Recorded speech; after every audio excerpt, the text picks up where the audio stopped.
What's up, SCC? Will there be a vendor POV video? Probably not. Probably not. I don't think so. Am I worried about security? I have thought about trying to implement a couple different things. Potentially. I've thought about trying to implement a couple different things, especially with binders. Man, my hat is dirty. I know that some people in the past have used like twine, or I thought about maybe using like fishing line to like tie the binders to the table almost, or at least like have them attached to the table in some way, because I am going to have 4 binders there. So there really isn't anything that's crazy expensive that I have or that will be in binders, but at the same time, you know, potentially. I'll have to see. I'll have to see if I want to try and figure that out or not, but I do, you know, I don't know. Every time you go and do this stuff, you do have to worry about it, and especially at the bigger shows, I feel like there's probably a better chance of you experiencing something like that, which would suck. How many booster boxes you bring in? Nothing. I'm not bringing any booster boxes. Just binders and slabs and maybe some theme deck, some empty theme deck cases. But binders and slabs. Gonna have a lot of raw cards available. Pretty excited. I have not vended at a Collecticon before with binders, so we'll see how it goes.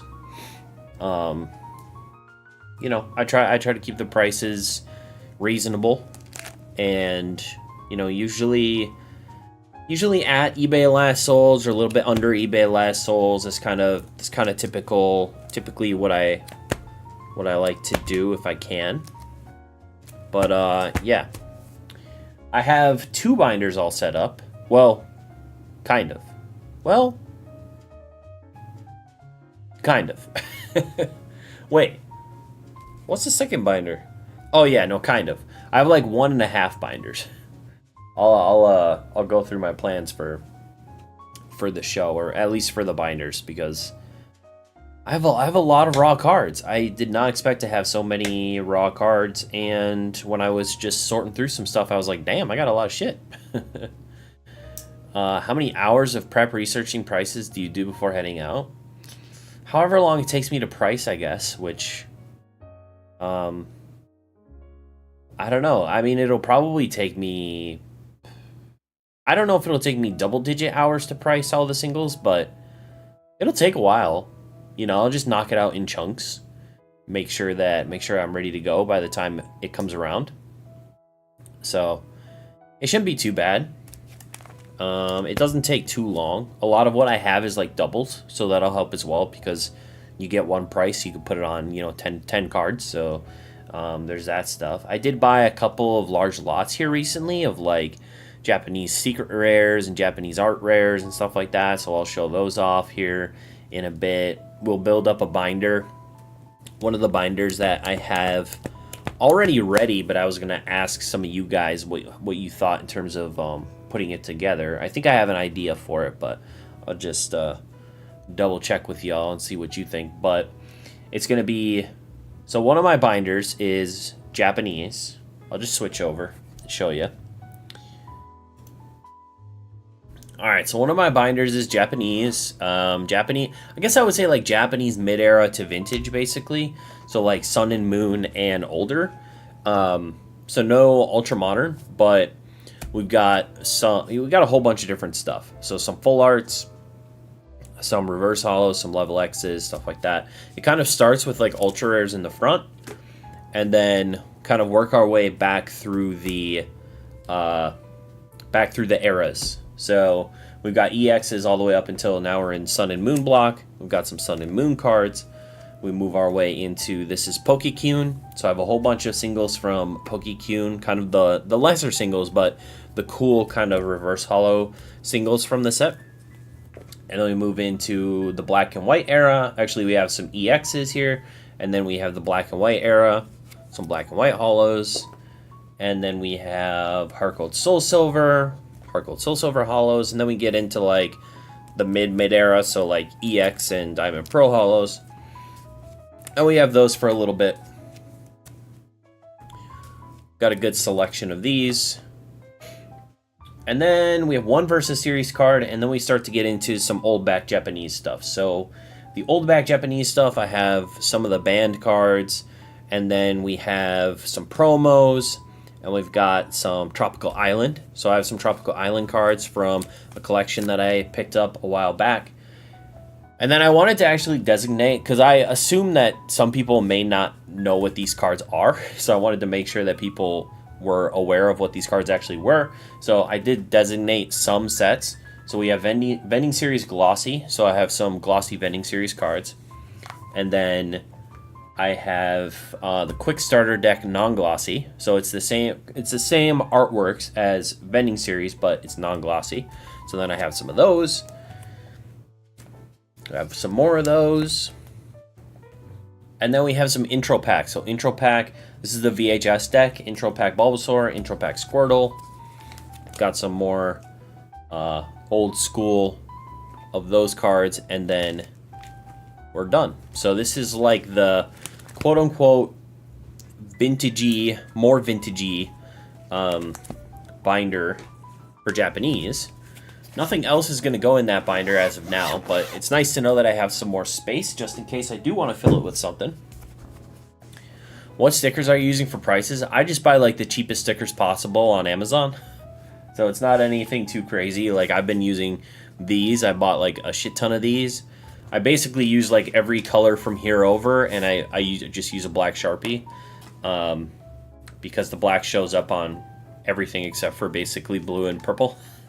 So I've just been using whatever I can get my hands on that's cheap. What's up, Boondock Games? How's it going? Is the search term pricing stickers? Let me see exactly. What did I type in? These are called 3,500. Yeah, you could type in price stickers. This is 10 color circle price stickers. And I got 3,500 of them for $5 in a bunch of different colors. So, and you can buy like single color ones. Like if you just want white ones or if you want yellow ones, you can do that too. I probably should have. The idea that I had, or that someone else had, was basically to use a different color for like different pricing tiers, and then have like a rubric at the front. So like all red is $5, all blue is $3, all purple is $1 type of thing. That's what I kind of thought I was going to do. And then I realized that it's probably just better to price them all separately. That's kind of just what I'm used to at this point. What up, Tyler King? How's it going? What up, Boondock? Welcome. So then we have some English stuff. So these are Pokemon Center promos. I did not realize how expensive some of these Pokemon Center promos are, but the ones from 151, the Charmanders, are definitely up there now, which is kind of crazy. So these are all Pokemon Center exclusive from the ETBs.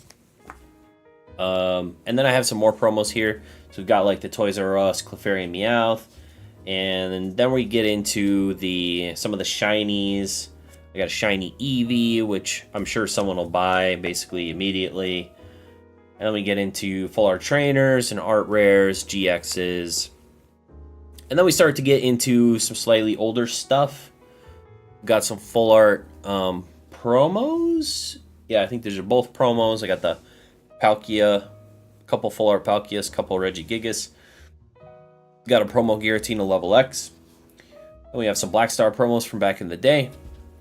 And then we just get into some like older kind of black and white era reverse hollows of popular Pokemon. Got some Eevees.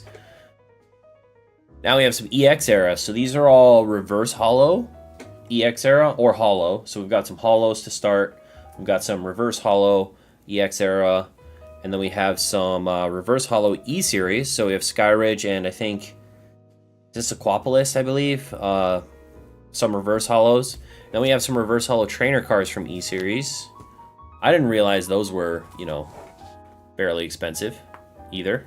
Like, I didn't realize that these 2 cards were like $35. That's kind of crazy. And then we have one lonely, really minty Ampharos hollow from Neo Genesis. The rest of this binder, I think, is going to be species. So I'm thinking that I will take my E Series bulk and my EX era bulk and just do species. So like start with Bulbasaur, then Squirtle, then Charmander, and kind of fill out the rest of the binder with like species stuff from those eras. I do have some WotC stuff, but WotC actually does really well up at the store, so I might not do WotC. I might focus more on like E Series and EX era, because it's a little more niche. Probably do a little bit better at Collecticon.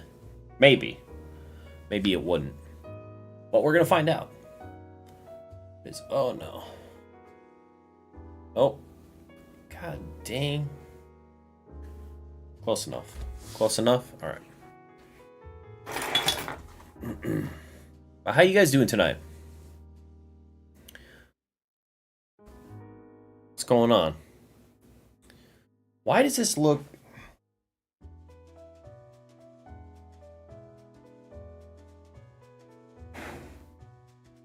Okay. Another supply question. For the BCW graded shoe boxes, did you buy those in bulk or just a couple? I bought like 10 of them or something, I think.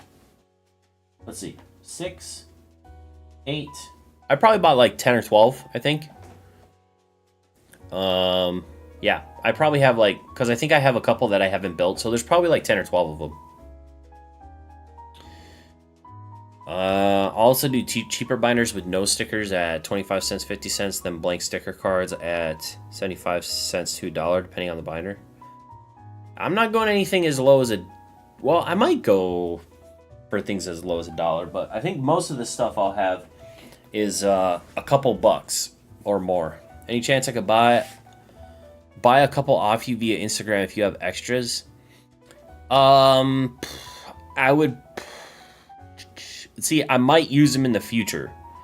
So they're extras, but they might come in handy to have eventually as my inventory continues to grow. So I probably will hold on to them. Just woke up from a nice nap. Vended a show from 9 to 3. Nice. 1 of 5 vendors. Did a lot of good buying. Awesome, Boondock. That sounds great. Will you be selling packs again this show? If so, will you just use the booster box itself to display them, or do you have a dispenser? I don't have a dispenser. I have toyed with the idea of buying one of those over and over again. I just haven't pulled the trigger yet. I won't have packs at Collecticon. I might have packs at the local show. I'll have to figure that out. But not at Collecticon, I don't think. I do have a lot of packs up at the store, and I have one booster box of, Paradox Rift, I think, that I could bring, but probably won't do packs. But I have thought about buying the dispensers in the past. Preparing some binders for Switzerland. Nice. Good to see how you're doing it. What's going on? How's it going, Nick? There were probably 100 tables, but it was a sports-heavy show. Hey, sometimes that works out. Sometimes having a ton of tables that are sports and you being one of few tables that are Pokemon, sometimes that really works out. How much foot traffic and sales I had? Yeah, for sure. Whenever I do the Comic-Con, so the guy that runs the shop that I can sign out of, he runs the Comic-Con here in town, so he basically makes sure that there's only one Pokemon vendor there, and that's me. But I would say that during that event, I definitely have the busiest booth out of all the booths. Even though it's a comic show, it's primarily a comic show. It's more of like a nerdy pop culture-y show, but it's very much a comic show, comic and toys and stuff like that. What's up, son of a merc? How's it going? Have you ever attempted to grade the Arceus movie promos? If so, any luck? I sent out a recent and bought a few more to try it out. The Arceus movie promos in Japanese, I'm assuming. What's up, Mason? How's it going? Arceus movie promos. Oh, these ones. I have not. I have not tried to grade those. I've looked at them a few times. I just haven't bought any. But yeah, good luck, man. I hope that you get a bunch of 10s. That'd be awesome. They're very cool looking cards. I like the hollow pattern on them. Very cool. Everybody loves Pokemon. True, Mason. All right, 1 second.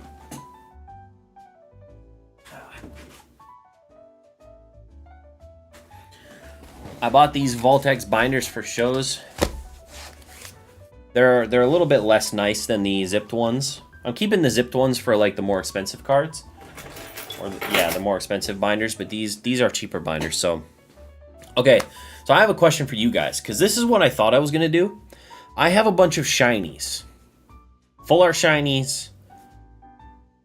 Baby shinies. So what I'm thinking is that I would do... Here's what I've heard, and you guys can confirm, okay? One thing that I've heard is that if you have a bunch of cards of the same card on one page, it turns people off a little bit to wanting to buy one. Is that true? Because what I was thinking then was, if that's the case, then I would do at most probably 4 full art shinies of the popular Pokemon, and then like 2 full art shinies of the less popular Pokemon. And then maybe bring the extras, and as stuff sells, I can fill it in. But maybe start with that, as to not like have a full page of a particular shiny. I'll do a row max, give people a couple options. That makes sense. That makes sense. People are a little weird when it comes to how much is available. So... But yeah, so what I was thinking for this was, this is going to be shinies and art rares. So in the front, I'll have shinies, and behind the shinies, I'll have art rares in the back. That makes sense. So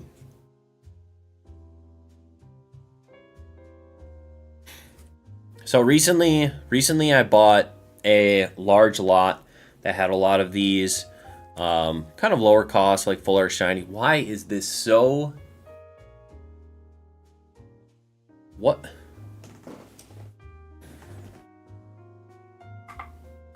Nope.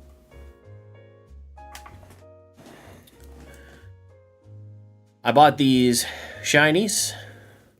They're too shiny, apparently. They're reflecting. So we got a bunch of Sword and Shield shinies. And then in the back, we got a bunch of the Shiny Treasure EX shinies. So lots of Gardevoir, lots of Alakazam. And I got all these for like $1.40 a piece. And a lot of them sell for like between like $3... A lot of them are around like $3. And like Charizard and stuff is a little more. Gardevoir's a little more. But most of them sit around like $3. So, but I know a lot of people really like shiny Pokemon.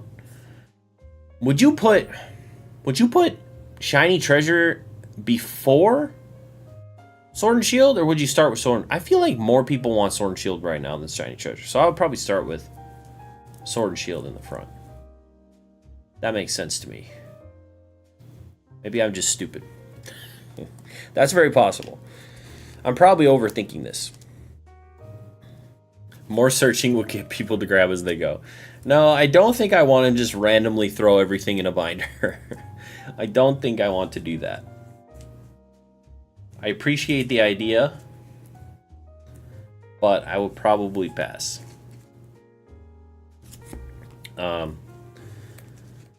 People do like shinies, though. People like shinies. But, you know, Shiny Treasure EX has been printed so much. It's going to be interesting to see how much people actually like Shiny Treasure EX shinies. But so we'll start with Sword and Shield in the front. I've priced these ones already, thankfully. The art rares I have not priced yet. I'm also currently hoping to hear from Bai about an issue, of course. Another fun Bai issue. So we have a bit of an issue by E and I, because I bought a lot of 500 art rares and I only got 392. So that's a problem. I've been fighting with BuyE back and forth, and they are, I guess, going to use all my pictures and stuff now to determine whether or not I'm going to get a refund. I'm not holding my breath. I'm assuming that I definitely probably won't get a refund, but you never know. You might as well ask. I did buy the inspection plan, so they're probably more likely to give me some sort of refund. To me, they should just refund the amount of cards that I'm missing. So if I'm missing 100 cards, they're like 70 cents a piece. Just refund me $70. That's it. That's all I'm asking. I'm not asking for a full refund. Just refund me $70. If they want to give me a full refund, I'll take that too. But just refund me the $70 and we'll move on. Yeah, because it was so many cards and because it was, you know, a few like $400, I wasn't too worried about. I spent a little more on the inspection. On a single card, I wouldn't, unless it was, I mean, I probably wouldn't no matter what on a single card, but maybe if it was like a $300 card or something, I might do it just because it's really not that big a deal at the end of the day. If it's like a 10, I don't know. Usually I don't. Usually I don't do it. That's all. That's what I'll say. Usually I do not do it. So, because usually you don't get a refund anyway, and it's not worth it. But it's up to you. Because BuyE's customer service is horrible, as we all know at this point.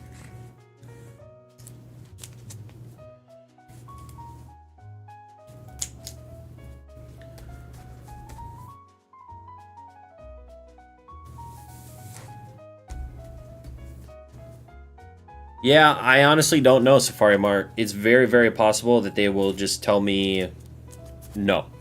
That's what they've done in the past. Even though, you know, I feel like I've been in the right, they still tell me no. So, at the end of the day, I don't think the inspection really matters. But if I can buy, you know, the $3 inspection on a 300 card lot, it really, at the end of the day, is like, it's not that much more expensive to hopefully have some security with it, but that's more coping. Alright, so we've got a bunch more Gardevoirs, so we're not going to put in there. So we're going to set these aside. Also, I have Alakazam. The nice thing is, whatever's left, whatever's extra, I'm just going to build a binder with the extra and just put it up at the store and start accumulating some of the money back.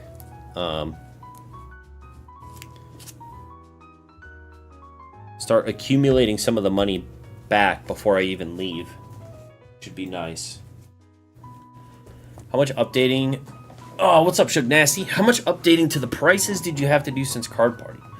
Updating prices for what? For this? I just got these cards in, so I just priced them recently.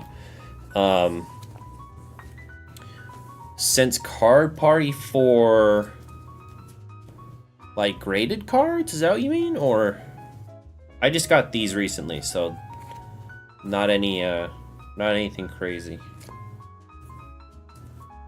Got a lot of the kitties.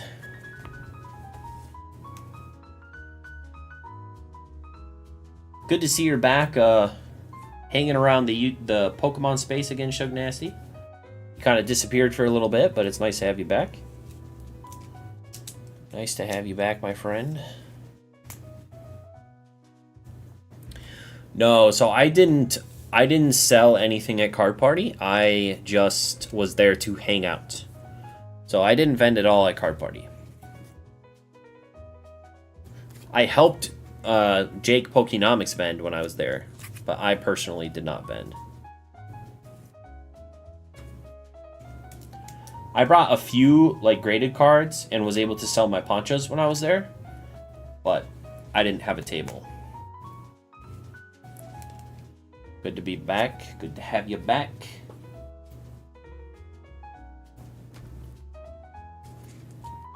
Good to have you back, dude. We'll get Quackleval in there. Man, some really interesting messages I've gotten since our last live stream. Those live streams are gonna get me into trouble. I'll tell you that much. I need to not give my opinion so often. I need to scale back this whole opinionated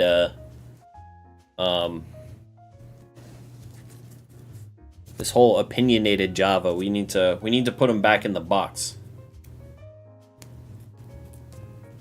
People did not like what I had to say about the first half of this era so far. Oh man.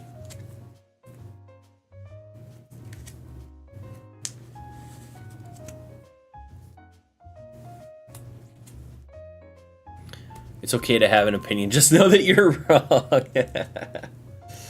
True. Oh, wait. Hold on. So, alright, guys. Since you guys are a better judge of popular Pokemon than me, do I put 4 Wigglytuff in here or 2 Wigglytuff in here?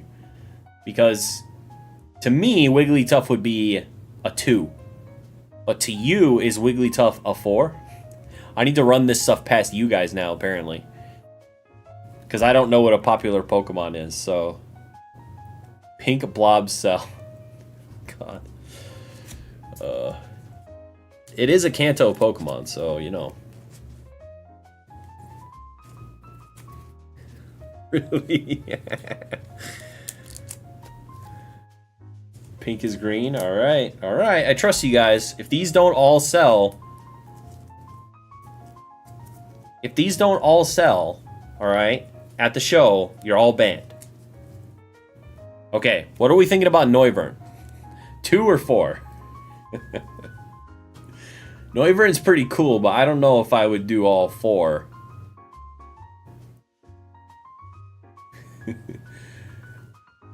I also have a ton of baby shinies to put in here as well, so we're gonna have to save some space as well eventually. I had someone ask me for that card today and didn't have it. This one? Oh my god. All right, we're just gonna fill with 3, so that we can get back on track to like being nice and neat on the pages. So we'll do 3. Here we go. Beautiful, beautiful. All right, now put the rest of these away. All right, we got Great Tusk and Iron Treads.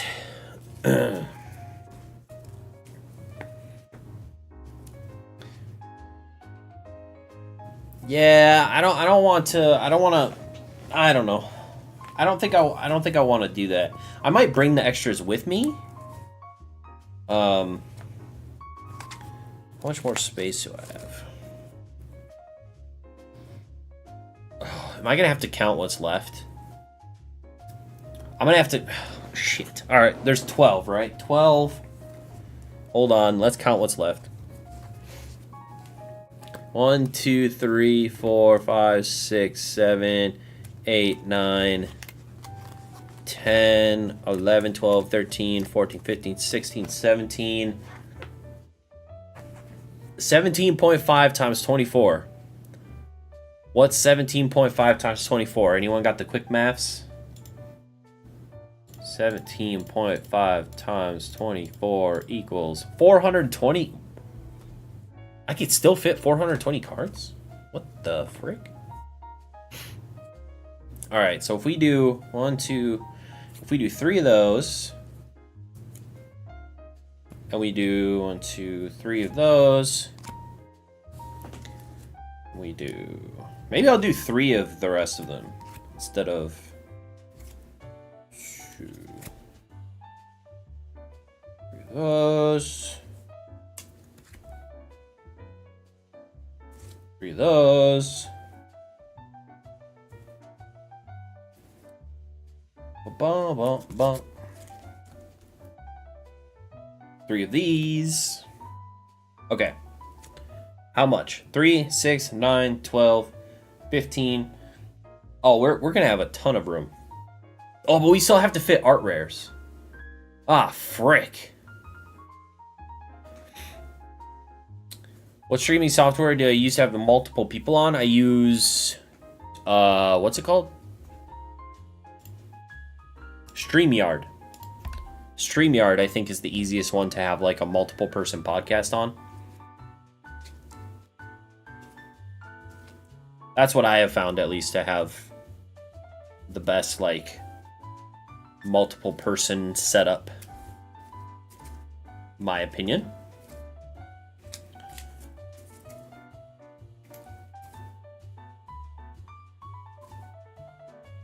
The only thing about it is there are some limitations unless you pay for the like premium part of it, which I think is like $25. It's $25 a month. So I pay for the subscription. But man, I gotta say, I've really been loving, and I hope you guys have enjoyed the content as well, but I've been loving the call-in shows. Just having people call in and chatting, man, it's so much fun. I love bouncing ideas off people and talking Pokemon, and I feel like it's not really been a thing, like just these random call-in shows that have been kind of around for a while. I've just been really enjoying it. I will say that so the last call-in show I had somebody try to join who did not have their camera on, which is a requirement. You have to have your camera on to join, okay? And I did not recognize their name in chat. So I apologize that I did not pull you on. But you didn't have your camera on, which already makes me suspicious. And I did not recognize your name in chat at all. So I wasn't going to pull you on. But in the future, if you're watching this and you want to come on, make sure to have your camera on. Maybe reach out to me in DMs and be like, hey, I'd love to come on sometime. So I know you're not a creep. Because unfortunately, when you do call-in shows, there is a propensity for some people to want to get cute and do something inappropriate that could potentially risk my channel, which I don't want to do. So we will stay away from, at least for now, people that I don't know being on camera. But I have really enjoyed it. They have been a blast for me, and I'm glad that people are willing to hop on and have fun and hang out, because it has been loads of fun. All right, so we've got loads of shinies. We got loads. And we have all of these still. We have a ton of shinies still. So we'll put those away here. And then I gotta grab the baby shinies. And yet you had me on. Yes, I did, Mason. No, I knew you weren't going to be a creep.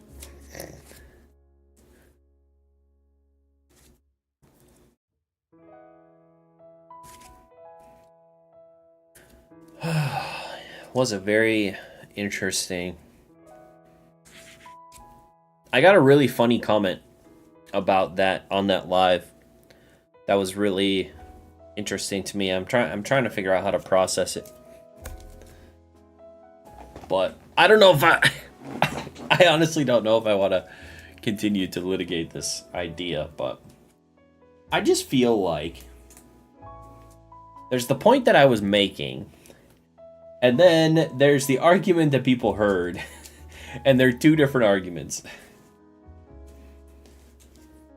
I feel like people heard me say that the Scarlet Violet era so far has been bad, which I may have said early on, okay? But over the course of the live, I corrected myself and I said that I think it's just lagging behind the Sword and Shield era at this point. But people got really kind of mad at me. And, you know, I wasn't saying that Scarlet and Violet is bad. I wasn't saying that you shouldn't enjoy it. I wasn't saying that there's nothing to like. I was just saying that it's lagging behind. Alright, let's see. Shinx. Shiny Shinx. I like Shinx as well. Shinx is cute. Shinx is a cutie.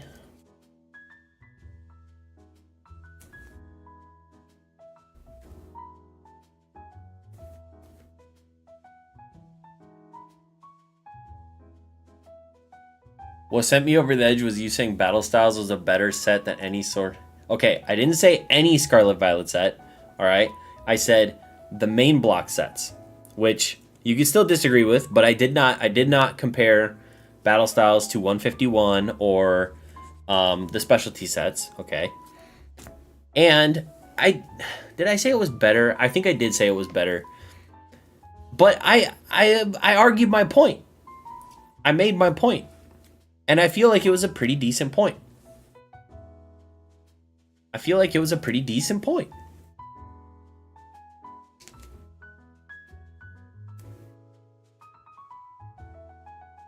But yeah, I can see how that would be a hot take.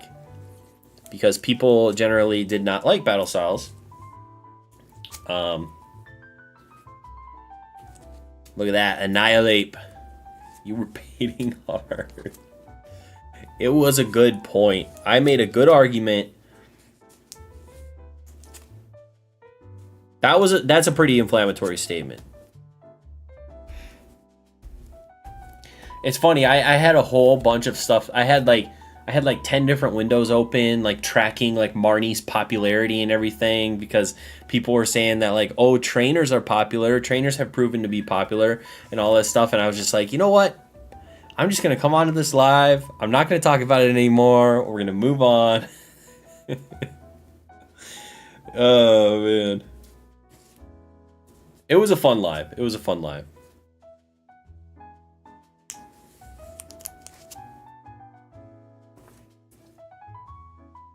I had fun chatting it up with people.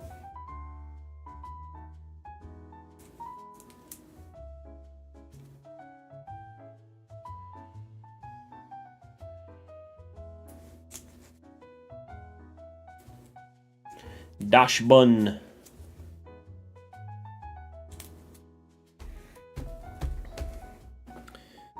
I like the shiny Sneasel too. That's a cool looking card. Was anyone part of TCA's Evolving Skies God Pack thing? I have no idea. I remember it, but I don't remember what product it came out of. Maybe Mason does. Was it like Pokeball tins or something? I don't remember.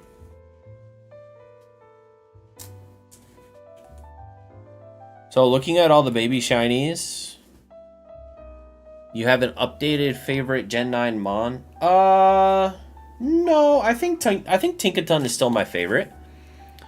I do like Annihilate a lot. I like Cyclizar, except it's really kind of weird that he doesn't evolve into the legendaries, because he looks like the legendaries, but he doesn't evolve into the legendaries. It's kind of strange. I like Armarouge and Ceruledge. I like King Gambit. I'm trying to think. What else do we have? I like this guy. I like that guy. I forget what his name is, but I like him. He's cool.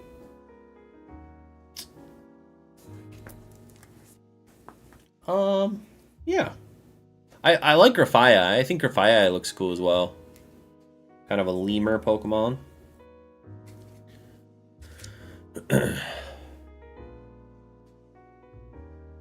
Cyclizar is supposed to be the in-between modern day. Oh, it's supposed to be in between modern day. Oh. That must have been in the game or something. Because he just looks so much like I thought he was going to be kind of like a... His name's not Cubchoo. There's like a smaller version of the legendary from Urshifu. There's a smaller Cubfu. There's Cubfu and then there's Urshifu. I thought Cyclizar was going to be like the Cubfu to Koraidon and Miraidon. But it just ended up being like its own Pokemon again. Which is kind of... I mean, it is what it is. That's fine. But I do like Cyclizar. How much do you make a month on eBay? Like sales or profit or what exactly? Which number exactly are you looking for? Boom, boom, boom, boom, boom, boom, boom, boom. Profit? Well, let's see. Let me average out the last 6 months. Bum, bum, bum, bum, bum, bum. Wrong sheet. This one, monthly sales breakdown. January. All right.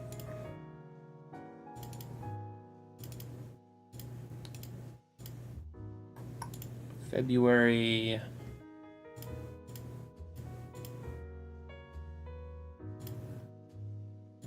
March.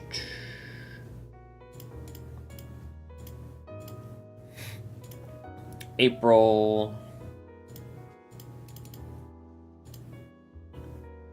May. June. Divided by 6. So my average for the last 6 months in profit is $1,930 a month.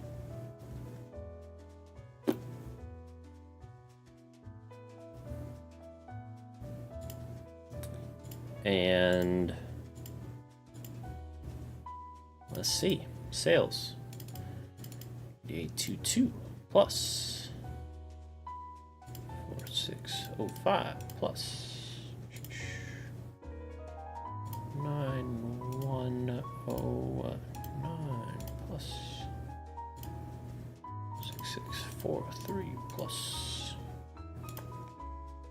7713 plus 0 plus divided by 6. And sales, it averages out for $6,700 a month. Somewhere around there. Definitely inspire me to start selling on eBay. Nice. Yeah, give it a shot. See if it works for you. Let's see. Give it a shot.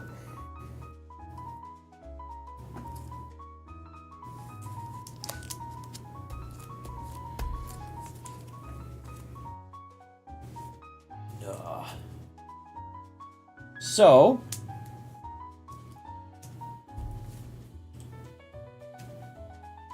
Mason, did you have any interesting experiences at the store today? What up, Pikachu? How's it going, man? Do this. How are you, man? What's going on? I was running one of the card sorters most of the day. Ooh, fun. Fun stuff. I gotta get the art rares now. Amazon lots. Does the card sorter, can it do random lots? Like if you just put like, I don't know, certain amount of cards in the card sorter, can you just do like 50 random lot? Button, button, button. There you go. I assume that's how it works, right? Button, button, button, good to go.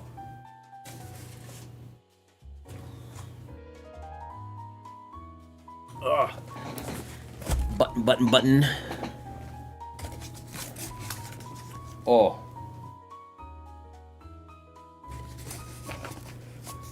The Fizzbatch can, the Roka machines do not. Oh, interesting. Very interesting. I don't know what either of those things are. A Fizzbatch.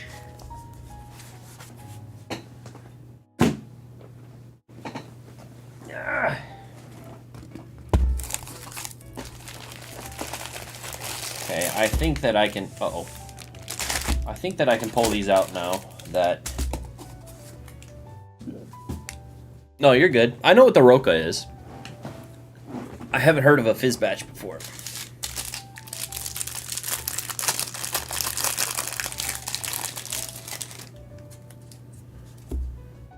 ARs. So, if I don't get my refund, the ARs will be about $1 a piece, which really isn't that great. If I do get a refund, the ARs will be like 70 cents a piece, which is what I bought them for. What I thought I bought them for. We have one that does price sifting and creates random... What's up, Pokemage? I'll be at Charlotte, looking forward to meeting you. Hell yeah, dude. Definitely come by and say hi. I will be at my booth all day.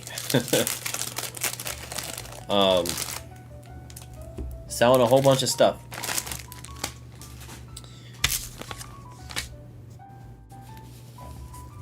So we have... Uh-oh. Are these not sorted? These should be sorted. Oh yeah, okay, they're sorted. Oh my god, that scared me. It scared me so much. Ugh. Is it this one? I think it's this one. Yeah, it's this one.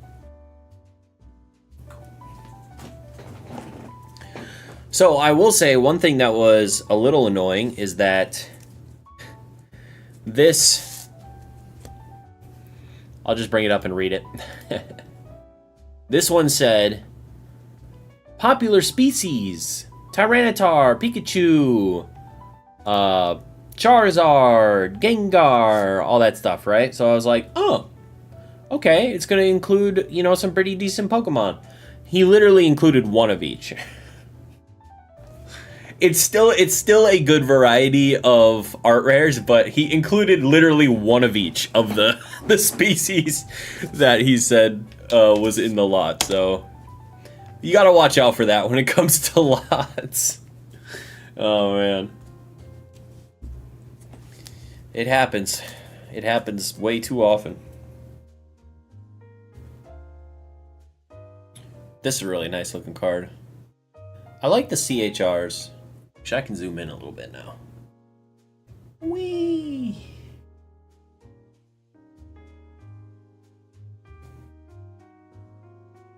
No! No, there we go. Wait, can I use my light again? Ugh.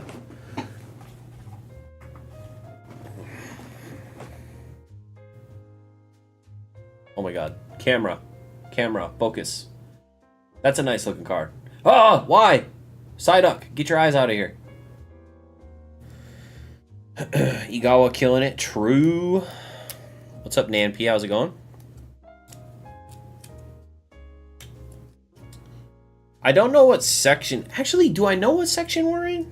I think I know what section we're in at the event. Let me check. Oh, I just joined a channel. Whoops. General. There we go. Nope, hold on. Shit. It's not. It's not on the sheet. It's in the channel. Planning. Dan's section. Wait, don't we have a section map?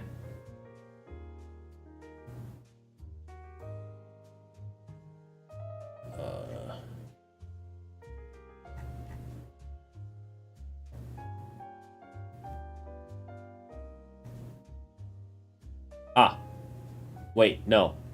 That's Ray's section. I don't know what wait, hold on. I don't know what section we're in. Here's the map. Dan, How you gonna post the map but not post our section? You fool. Alright, well. It's all good. Just walk around, you'll find us eventually. Yeah, I saw where Ray's gonna be at. I didn't see where we were gonna be at. Oh. Okay. My favorite part of this entire process, pricing. Woo! Let's start with the actually, we just literally have to price all of it, so we might as well just start with whatever. Because whatever is not going in this binder is going into the store binder, so. The video Monday is going to be whether or not the store's been profitable in the first 6 months of the year. So that'll be fun. Should be a good one. We'll see, who knows?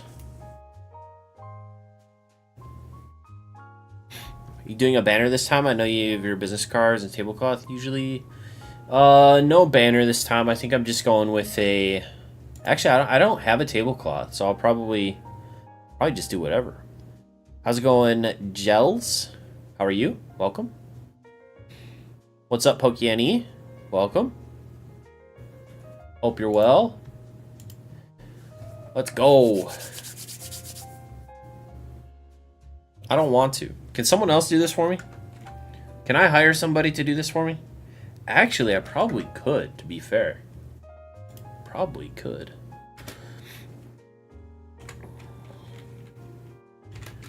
SPC minus CDC minus BGS. Okay. And then we buy it now.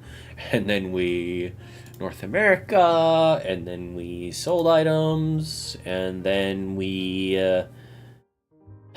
it's $3, just like every other card.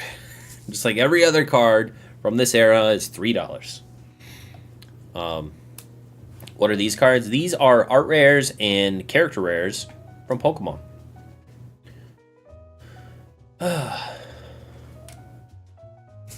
I really should get a banner, or at least a custom tablecloth. That would probably be a good idea, to be fair. But I do not have either of those.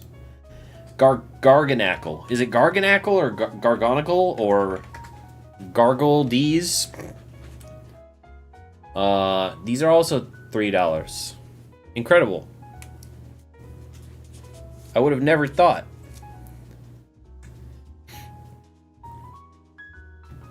They are in Japanese, actually. And they are the newest Pokemon cards. The newer Pokemon cards are full art, and they have these beautiful artworks on them all across the front of the card. But yeah, they are Japanese.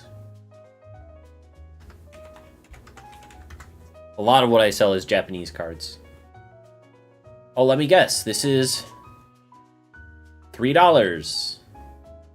Wait, hold on. This one might be $4. It's looking like $3, though. We've got a $3.49, but then we have a $2.49, so it'll probably do about $3. It's probably split down the middle, do $3. I would have never imagined. Didn't know that. I was never really into Pokemon, but didn't know they changed from the little creatures. Oh, they're definitely still little creatures. They're definitely still... Like, you got Grotle and Meryl there. They're just more full art illustrations now instead of just, like, a little creature on top of, like, a background. And some of the cards include trainers or, like, different characters. That's, like, Gardevoir, but there's, like, a trainer or a different character there with the Pokemon, so it's a little bit different nowadays than the good old days. The Grotle hits. It's a very cool card, for sure. Is it Grotle or Grotle? Well, I guess it would be Grow, right? So it's probably Grotle. Is it Grotle?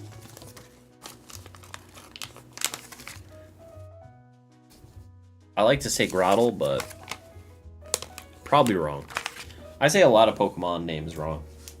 Some of these, like, you can't possibly get wrong. Like, Garganagal. There's no correct way of saying that. It's just bad all the way around. Garganacle, Garganagal, Gargalon. I don't know. I don't know how to say it.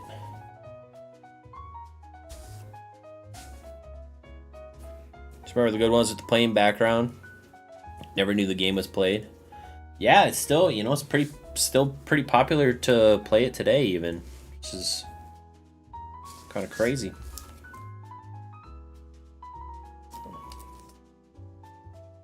This, Mindfu? Is it Mindfu? That's cool. Or no, this is... Mindfu's the little one. This is... Something Xiao? Men Xiao? I don't know what it is. It's a cool looking card, though.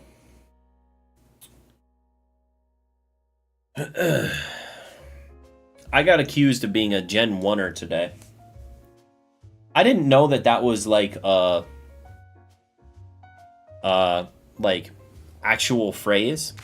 I thought it was like, yeah, you're a Gen 1er, you like Gen 1. But there is like a specific way you spell it and everything as well. Like, it's kind of its own thing. I almost felt offended when somebody typed it out to me. It felt like a slur. Where'd my Sharpie go? Oh, there it is. Bum, bum, bum.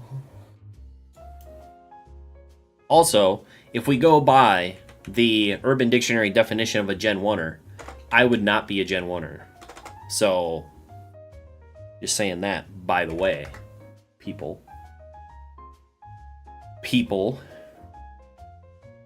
Oh, look. Oh, hold on. It's $3. Hi.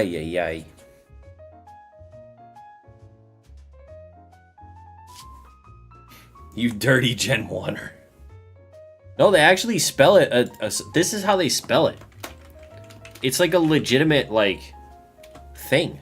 I never saw this before, but that's apparently, like, an actual label.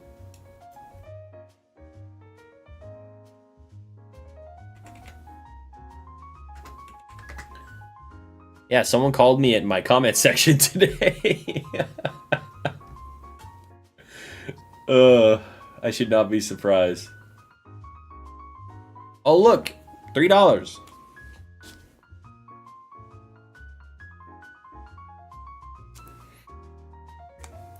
According to Urban Dictionary, it means that you refuse to accept that any other gens exist apart from Gen 1, and you hate all non-Gen 1 Pokemon, which is not me.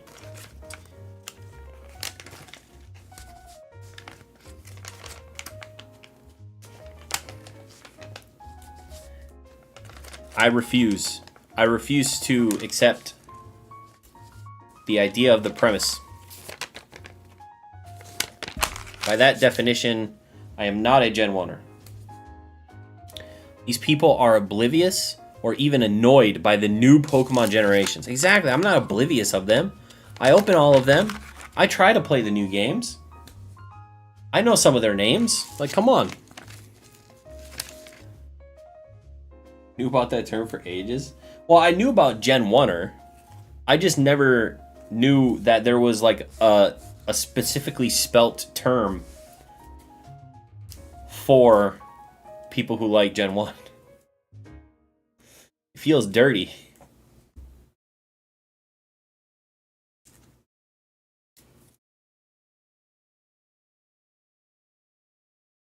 Alright, we got a bunch of these Houndours. Oh, I should say, on the... I'm a popular Pokemon lover, exactly. Not a Gen 1er. On the 27th of July, which is 2 weekends from now, not next weekend, but the weekend after, is the next trivia game. I'm very excited about it. It's almost all completed. I just have one more game to prep, and then we're finished.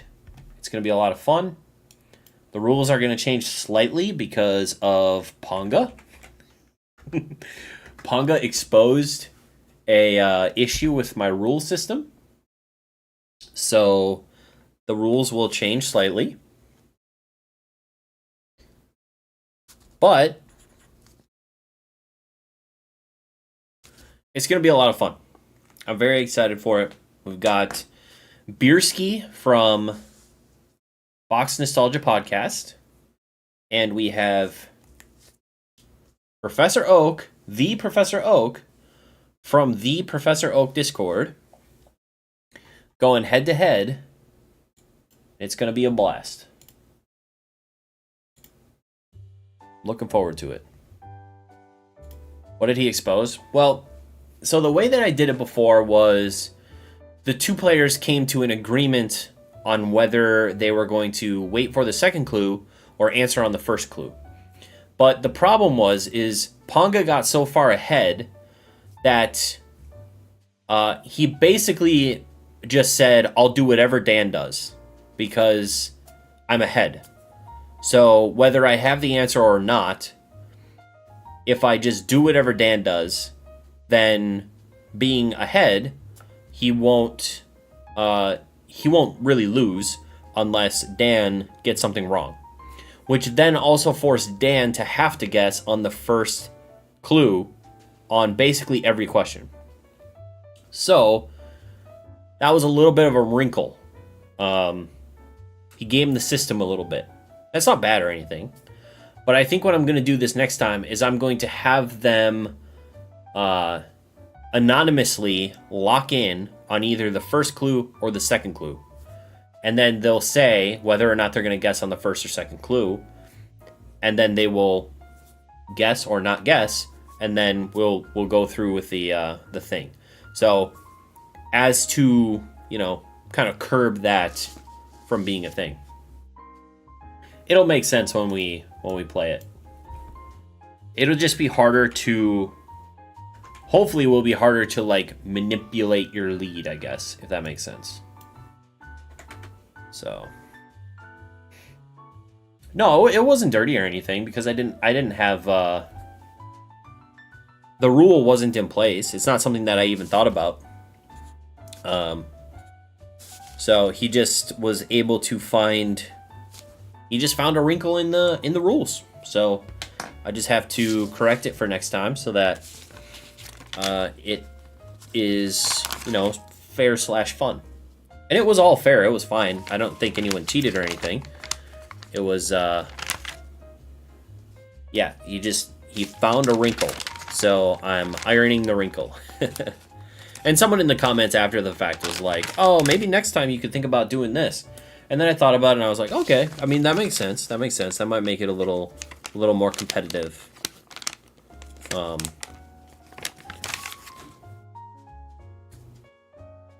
So we'll see how it goes.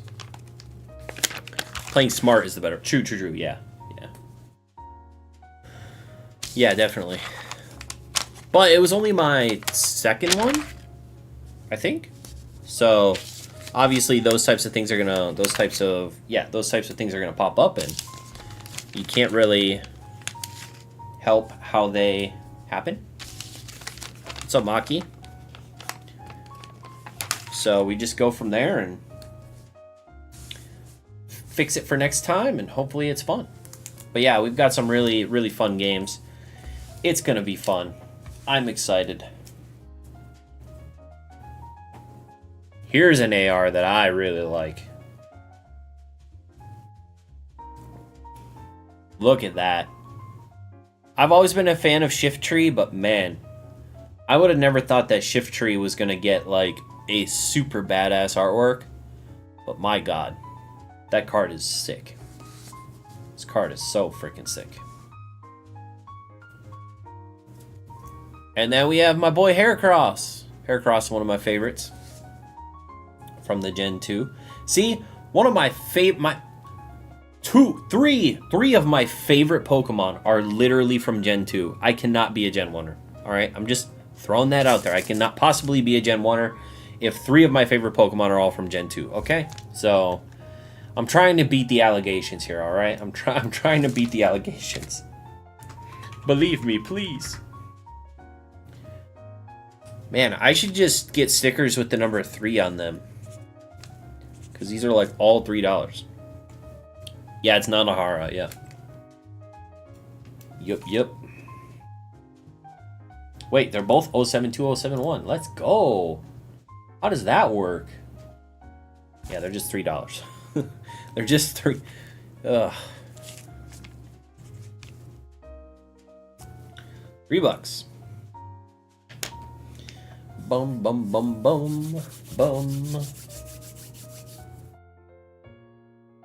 Are you just pricing eBay lowest?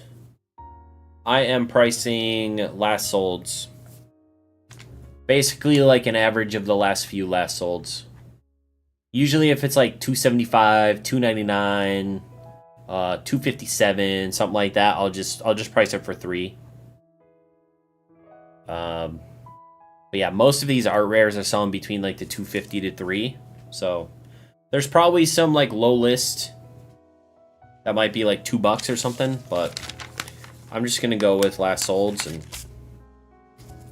I think $3 is about right. I think at the store I could sell these for $3 a piece too, so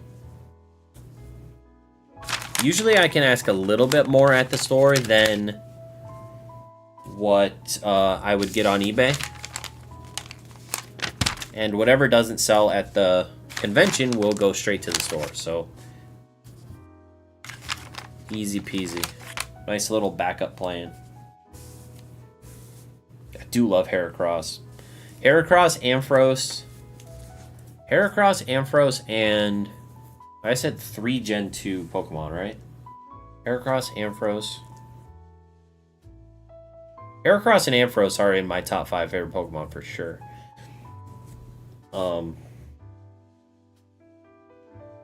I said 3. I don't remember what the other one were. That's a pretty cool one. These Porygons are also pretty cool. This artwork's pretty sick. It's got a lot of that's Gosan, and Matsuno.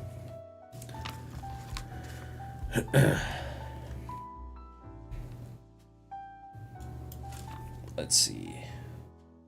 077, 071. Bro, this is gonna take me forever. $3. Holy buckets. What a surprise. 077, 066. $3. Holy shit. Incredible. Holy moly. Can't believe it.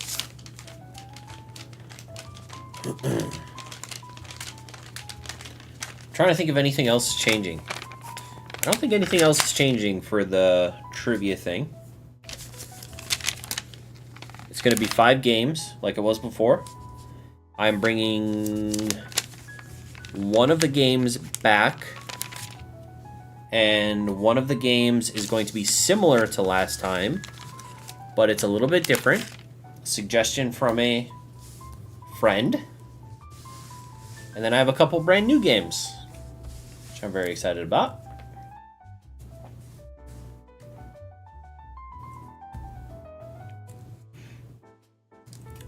Frickin' Snom.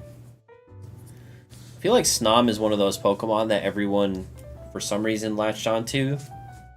I don't know if it's just because he's, like, cute or something. That was another Pokemon where I was like, what? Snom? Out of all Pokemon? I will say, oh my god. Chime Echo, jeez. I will say that I do like, is it Frostmoth? I do like Frostmoth. Frostmoth is a cool Pokemon.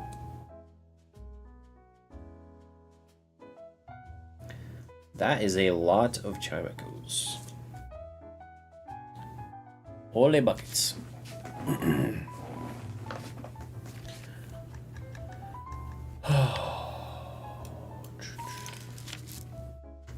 I can't believe there was a theft at a show for, what, $2 million? $2.5 million? That's crazy, dude.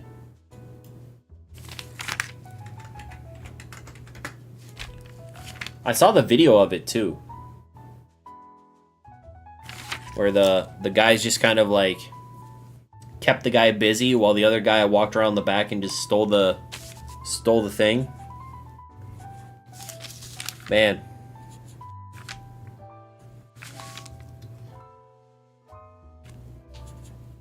It's pretty messed up. We got 6 there, and this is 12.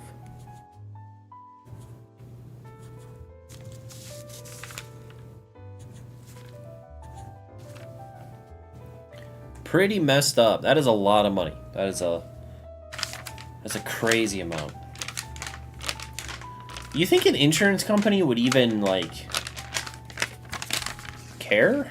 I mean, I guess if you had collectibles insurance, you think a normal insurance company would just be like, we'll pay you out in cardboard. We'll pay you out in the cost of the cardboard. I'd be like, shit. Hopefully they have a good collectibles insurance or something with that much money. That's a lot. That's a lot of money. Do you guys think any of these are going to be more than $3, or you think they're just all going to be $3? Starting to think they all just might be $3. We got a lot of them here, but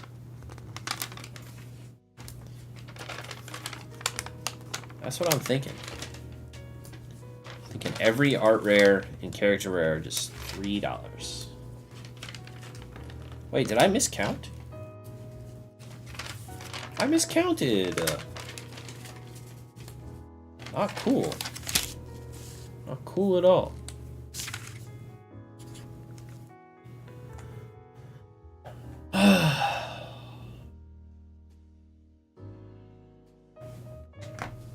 Starting to think that that whole pricing guide thing, man, if they all end up being $3, I'm gonna be pissed. Because I literally could just put these all in a binder and at the very front be like $3 a piece. Art rares $3 a piece. If they're all $3. If they're not all $3, that's different, but god dang. I mean, I guess I still have to price each and every, like, still have to price every card to make sure that they're $3. So I still have to go through the process, but it's another really good one. This one as well. This is a Kato. I feel like Kato's done a... Holy shit, I got a ton of these. How many of these do I have? Another one? No, it's Larvitar. Larvitar.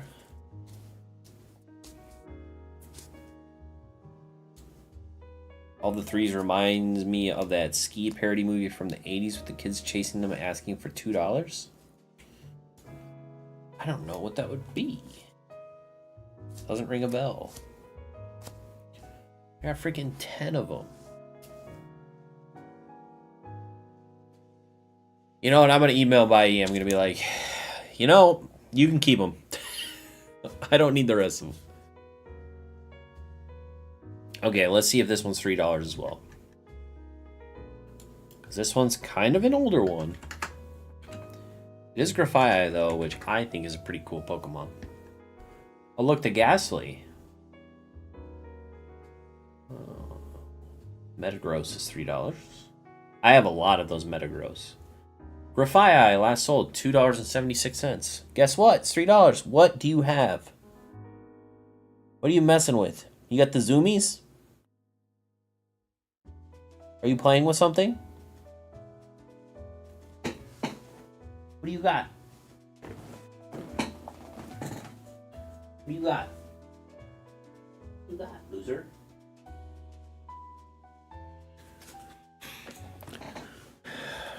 My cat came in running around, going crazy. Thinks she just has the Zoomies. Oh, guess what?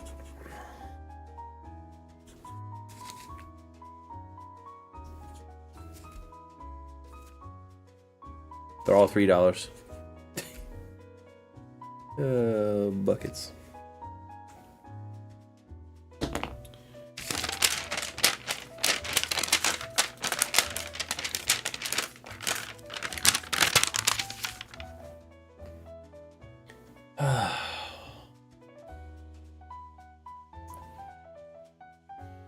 Nan P, welcome.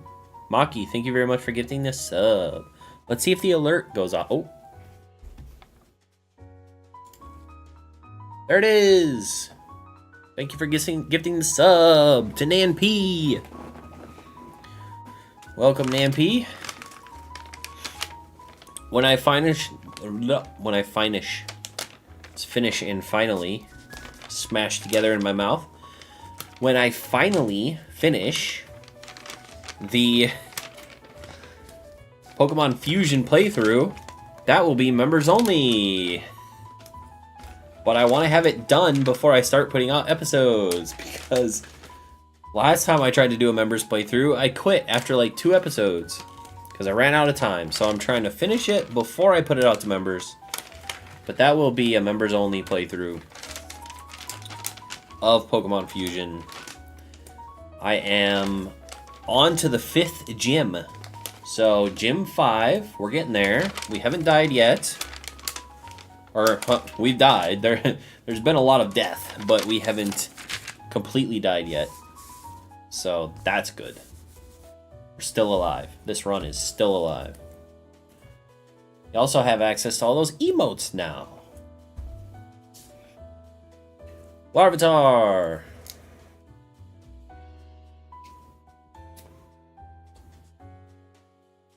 I realized during the first call-in show, Beerski gifted some subs, and my reaction for some reason was like, my reaction was to say, Beerski, you don't have to gift any subs, but the way that I said it was like, what are you doing, Beerski? I was like accusing him for doing something wrong for gifting me subs, when my reaction was actually like, oh, you don't have to gift any subs, Beerski, it's all good. Instead it was like, Beerski, what are you doing? I was like chastising him for gifting me subs. Oh my god. What a horrible reaction.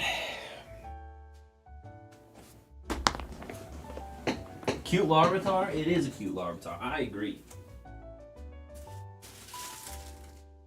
I agree completely.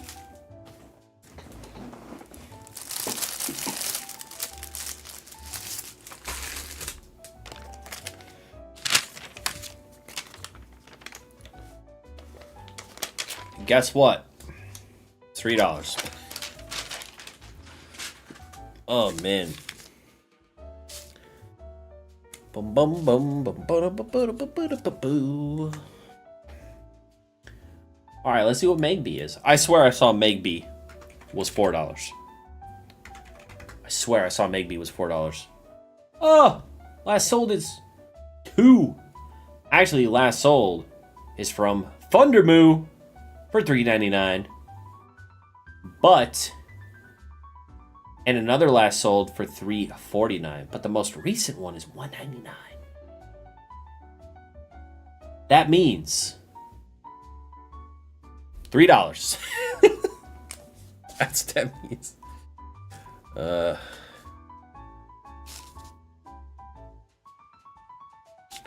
How annoying. Man. So what's everyone up to tonight? You know what? I watched The Bear. The show The Bear. And I will say that the first 2 seasons of that show, I was locked in. That was an amazing show for the first 2 seasons. That 3rd season was so god-awful. I don't know how you could fall in quality that far from one of the great seasons to whatever the hell that was. that was an interesting yikes. So yeah, I was pretty unhappy with the 3rd season. But the first 2 seasons, that's basically all I did last weekend was sit and watch The Bear. Literally both days. I binged the whole damn thing. And it was awesome. I am also watching House of the Dragon. Last episode was crazy. Finally seeing some dragons fight. Pretty awesome. Don't know where it's going to go from here, but it's been very good so far. When's the live-action Pokemon show coming to Netflix? I don't think there is a live action Pokemon show. Is there? I don't think there is. Should Gen Con instead of... Get out of here. Get out of here. Yeah, it was nuts. It was nuts. It was wild. Oh, look. Some 151. Let's go. Maybe those won't be $3. Every single one of these cars has been $3 so far. We have been... You know, at least it makes it easy when they're all the same price. But... Oh, I'd like for one to not be $3. That'd be nice.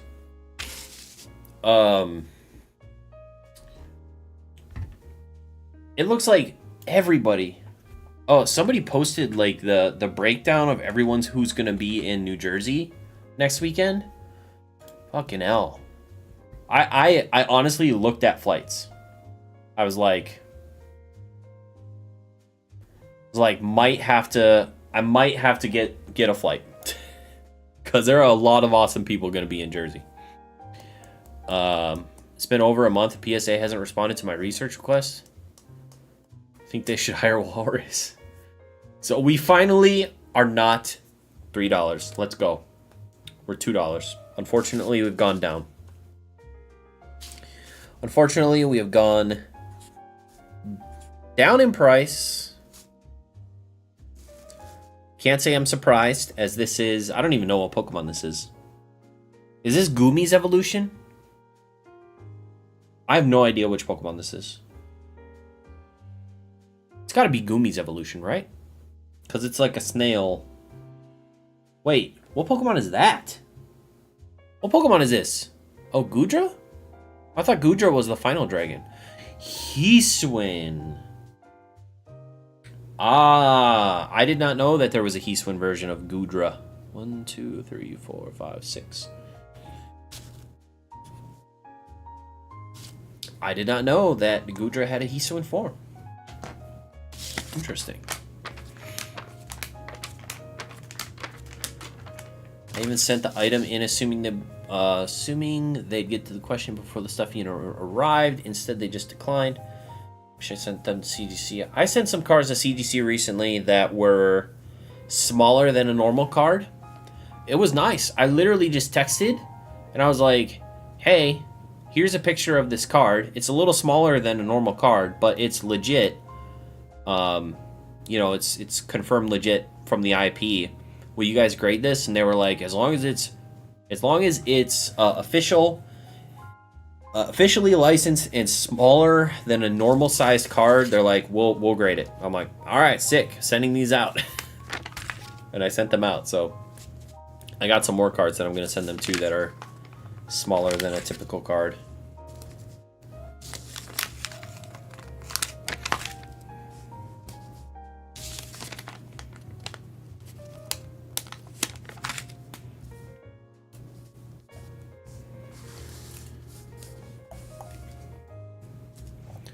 Man, did you guys see the Green Shiz's trophy?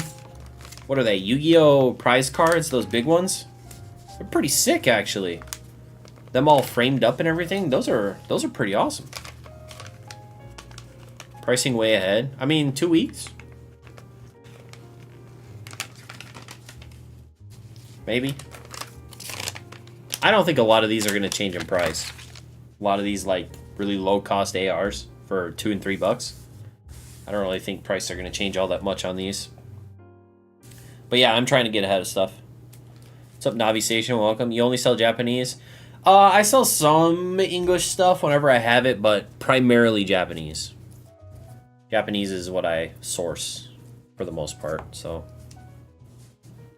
Nidoking! This has got to be over $3, right? I mean, it's freaking Nidoking. It's Gen 1, baby. From 151 got a reprint, though. I think Pidgeotto? Pidgeotto's got to be over $3. Let's see. Let's see, what do we got? 174, 165. Ooh, look at this.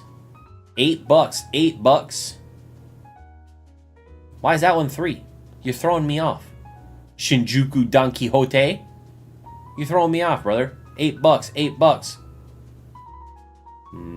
$7.49, $8.99, $7. Maybe I'll do $7 a piece. I'll do $7 a piece. I even sent PSA the press release and official TPCI recognition, and they just couldn't be bothered. Now I have to wait like a month. That's rough. That's rough. How you doing, Navi Station? How you doing, Walrus? How are you? I hope everything's going well. I hope life is treating everyone well.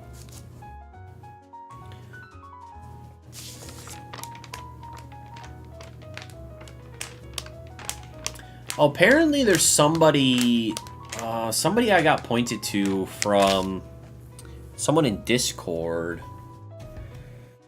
Someone in Discord sent me a couple of Instagram. I got sent a couple Instagram accounts to ask if they would, for PSA, to see if they would grade certain things. I don't remember who they were off the top of my head, but I think Pokey Sun in Pokenomics Discord, she pointed me into a particular direction to a couple people, but I just decided to go CGC because they're personal collection items, and I like CGC better for those anyway. So CGC does grade them. They're 24K gold-plated Korean stickers. Oh, they sound cool. Anything with 24 karat sounds pretty awesome. They're Pokemon as well. 19108. $3 free. Pidgeotto, $3, really? Man. Man, oh man. I'm doing great. Sorting some Master Set cards. How are you doing this Saturday? Doing good. Doing good. I don't like saying I'm good because I don't want to romanticize the going full-time, but I've never been better. Oh, you're full-time Pokemon right now? I wasn't sure. Yeah, I guess I didn't know that. That's cool. I'm glad it's going well, man. That's awesome. Obviously I knew that you were working with Nick, but I didn't know that you had gone full-time. That's cool, dude. Good stuff. I was more asking just on like a personal level, like how's life? Is life good? Not necessarily, you know, business, but either way.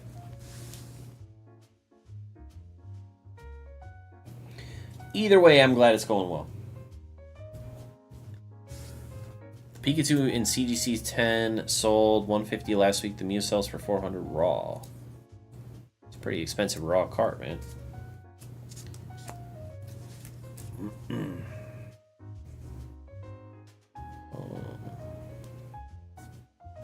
Have a ton of video games too. Games are more passion in PC. I feel that, man. A lot of the cards that I'm grading for PC right now are like game related. So I definitely feel that. I'll be right back, guys.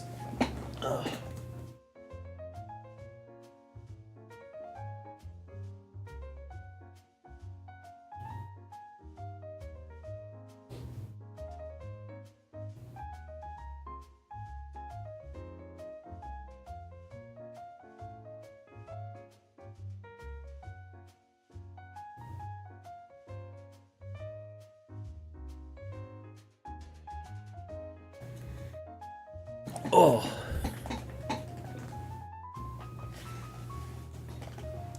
All right. Let's see, what time is it? Almost 9:30. Kind of just a chill stream tonight. Not doing anything particularly fun. Let's see. Chatots. 2. 3. 249. 249. 399. Uh-oh. Well, it's looking like it might be $3. $3 for a Chatot? The same price as Pidgeotto? That just seems wrong. That just seems wrong.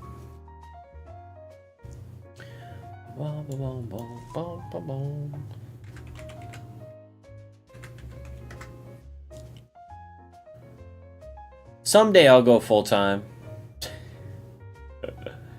No, and not actually. I probably will never go full time. We'll see. If I become rich, if I get real rich, I'll go full time. If I get real rich, I'll go full time.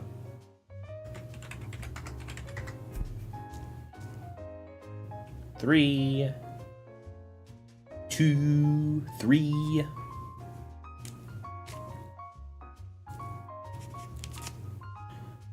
What's your definition of rich? Like retired.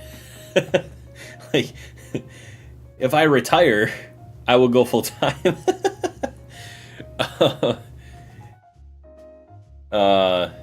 So, Reuniclus is one of my favorite Pokemon from Black and White. 100%. And that's a fantastic card of Reuniclus. I love that card so much. It's so good. So freaking good. Yeah. Retired is my definition of rich.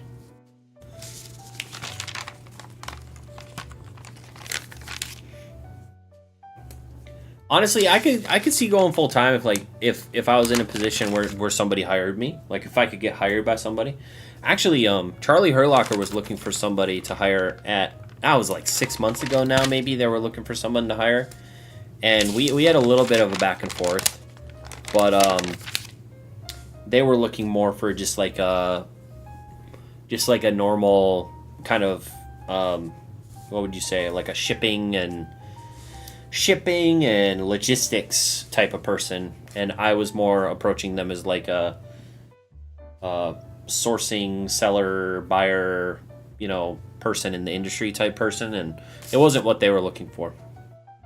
But that would have been cool. He's a cool guy.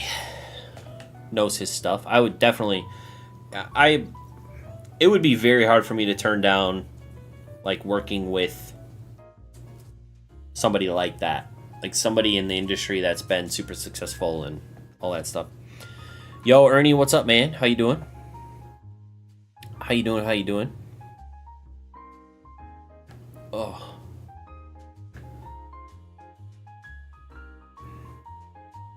The only people worth hiring are smart enough to do it on their own. There are definite benefits, though, to being hired by a company that offers certain benefits, like having insurance and stuff like that. Like doing, if there was I'm sure a lot of Pokemon businesses are not offering insurance to employees, first of all.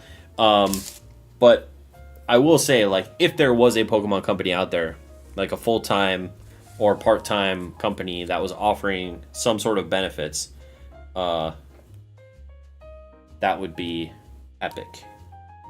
But I think at some point, if I ever was to go full-time, it would just have to be with the understanding that I am... I just have to cover that. Like, that's just got to be covered by me. It's not a question of...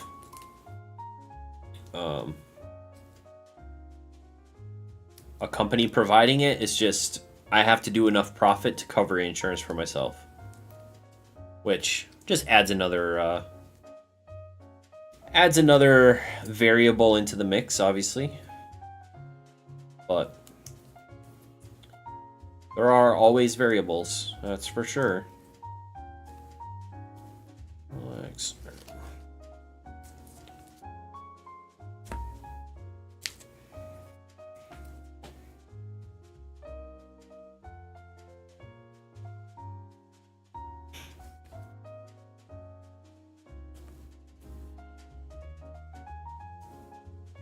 Nah, I look at Walrus more as like a business partner. You know? He brings a lot of knowledge to the table. He's more of a partner than a employee, you know? You know what I'm saying? How's the inventory looking for Collecticon? Dude, I got a lot of stuff. I got way too much shit. That's what I got, Ernie. I got way too much shit. Let me show you guys the binders I have so far. I got too much. I got too much shit. I bought too much shit. I'll say that for sure. Oops, oops, oops, oops, stop. Chill, camera. Relax. Okay. So these ARs are going to fill the rest of this binder, which is... God damn it.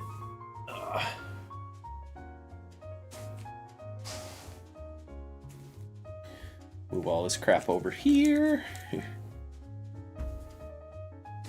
So the ARs are going to fill the rest of this binder, which right now is all shiny. So it's all full art shinies and all lower cost stuff. Baby shinies, all sorts of nice baby shinies. And then the ARs will go in the back of this. And that'll be my full art baby shiny AR binder. Next binder is, this is like English stuff. So we've got a bunch of the Pokemon Center promos here. We've got some shinies. We've got some more promos, Toys R Us stuff. Got some GXs, some ultra rares. Then we get into some older stuff. We got some Black Star promos, some like promos from that era. We've got the Giratina Level X promo. This is all English. We've got some holos and reverse holos from EX era, some more reverse holos from EX era, and then we've got some reverse holos from E series, including some trainers. And then the rest of this binder is going to be probably sorted by species, some like commons, uncommon stuff from EX era and E series. So I have a lot of bulk from EX era and E series, probably sorted out by species of like Charmander and Bulbasaur and, you know, all that shit. And put that in the back of that binder. Then this binder is Japanese. The good old Japanese stuff. So we've got some more ultra rarish Japanese stuff here in the front. Then we got GXs. Some more EX era stuff here, some GXs and stuff, some full arts, Sun and Moon era stuff. And then we have Pokekyun, a lot of the reverse holo cards from the Pokekyun set, from a collection that I bought a while ago. Some EXs, some black and white holos, some Heart Gold Soul Silver holos. Then we got Diamond and Pearl and EX era. Some more Diamond Pearl EX era. Some more of that. More of that. And then we get to some band cards and some Japanese promos and some Southern Islands. So we've got some Southern Islands in Japanese. Then we got some Vending Series Glossy in the back here. Vending Series Glossy. And then we have some Quick Starter Deck non-glossy. So Vending Series non-glossy, but it's not Vending, it's Quick Starter. You know how that works. And then, keep going. We have Intro Pack Bulbasaur cards here. Intro Pack Squirtle cards here. And that's it for that binder. So, I will also have a binder of modern Japanese secret rares. So, this entire thing, and half of this, oh shit. And half of this thing is all Japanese secret rares. So, got gold cards. We've got rainbow cards. We have full arts. We have these like terrestrial full art cards. We got a lot of shit. We got a lot of shit. Oh, we have some regular full arts, and we got a ton of those. The whole rest of the thing is regular full art secrets. And then we have some CSRs and kind of alternate arts. I don't know if they're considered alternate arts. They're like VMAX Climax and V-Star Universe, like CSRs and shit. And then some full art trainers. That's pretty much it. So I'll have another big binder full of all of these secret rares when I get around to pricing those, which will be soon. And I'll have 4 total binders at the show. So right now we're just working on the ARs. The good old art rares.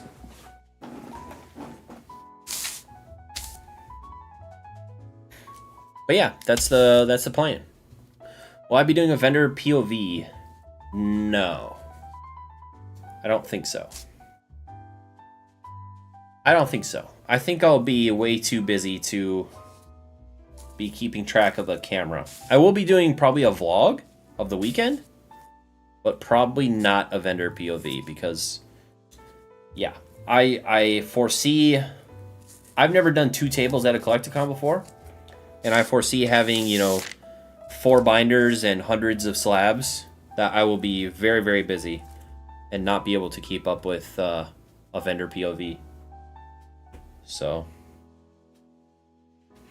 making sure, like, the extra stress of making sure that all the tech and everything would be working for it and all that stuff would just be tough.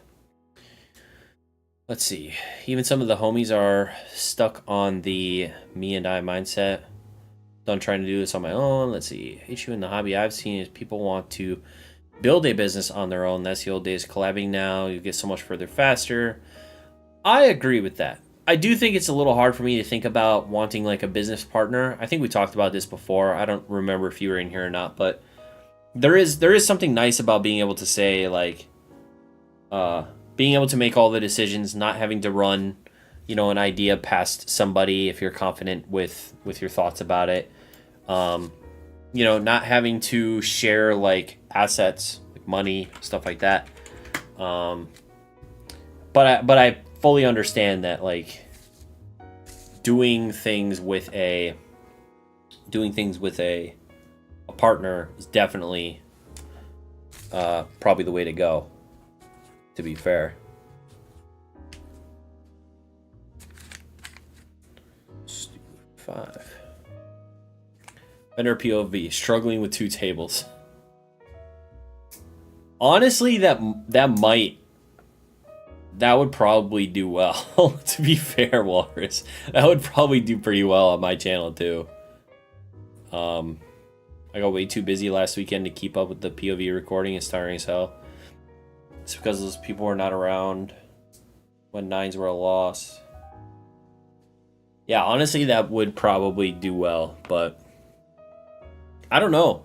Like, if I had done a vendor POV from last Charlotte Collecticon, it would have been the most boring video you've ever seen in your life.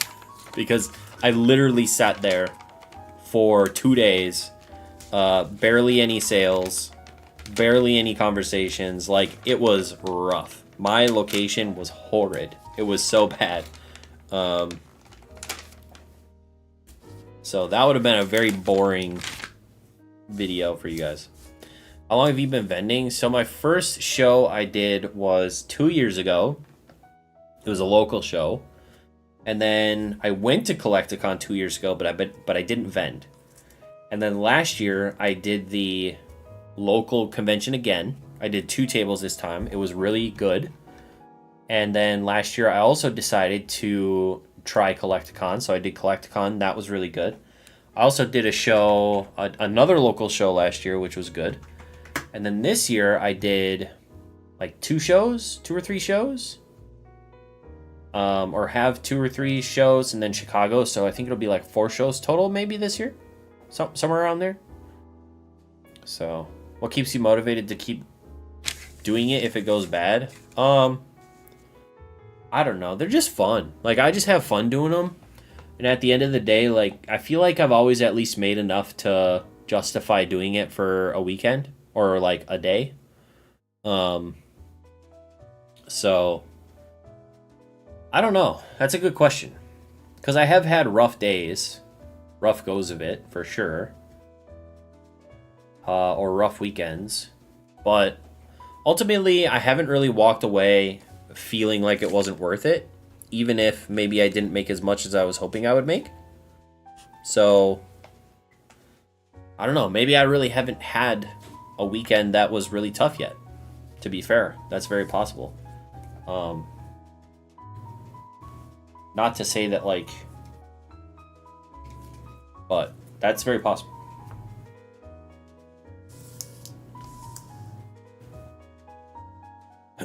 If I ever vend again, I'm going to get a $30 floor mat to stand on. Yeah, my ankles get fucked vending. I try to sit as much as possible, but it's so hard. It's going to be so difficult to sit with 2 tables, I can imagine. But, yeah, it gets rough. My ankles get really fucked vending, for sure.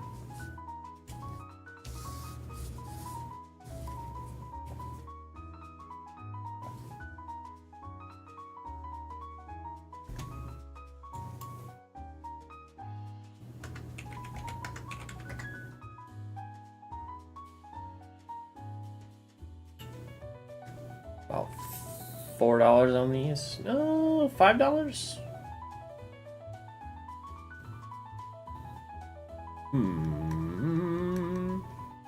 Probably do 5 on Tyranitar. It's a little bit high probably, but I'll do 5. I don't enjoy it particularly. The 2 I vended did about 6k each, but just standing there wasn't fun for me. Enjoyed walking around more.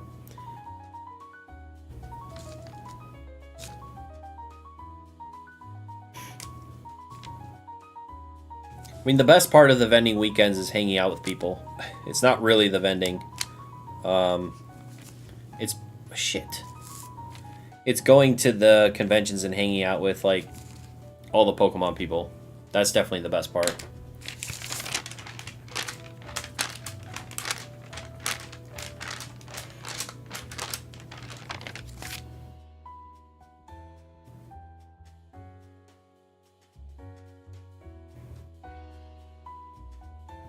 I see what you guys mean with the floor mat. Did you think he was sleeping in his section or something like that? Oh, man.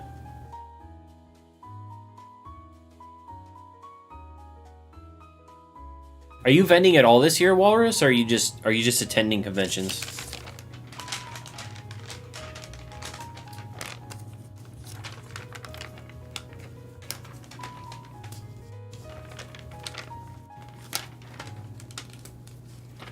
Honestly, Card Party was a really fun mix of vending and just walking around and doing all the fun stuff. So like, if you have like a person who you can help out one of the days, like if I were to do a Collecticon where I wasn't vending, like I didn't have a table, I would definitely try and find somebody who needed help. And just be like, hey, do you want some help? Because then one of the days you could help, and then you can still mosey around and do your own thing, but you're at least like you can do the vending part, which is fun. I mean, it's just nice to be able to help people when you can, especially vending. That can get rough, but. So what I did at Card Party was I just walked around, did my own thing, and whenever I wanted to just hang out, I would just sit at Jake's booth and help him vend for a while.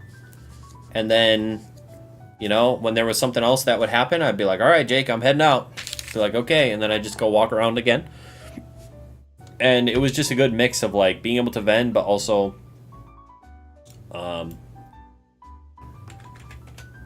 just walking around and enjoying the event. I'm out of vending for now. The perfect world, I won't have inventory long enough. True. There is the whole churning and burning. I don't really churn and burn all that much. And since I like the events, I bought a lot of this stuff specifically for the events. And the nice thing about this inventory is that all of this inventory, if I don't sell whatever I don't sell, I just put up at the comic book store and it sells. So I'm not really worried about, like, I have inventory for the shows, But if it doesn't sell at the shows, it just sells in the store. So it's not really that big of a deal. Like, I have a nice fallback when it comes to sales for that.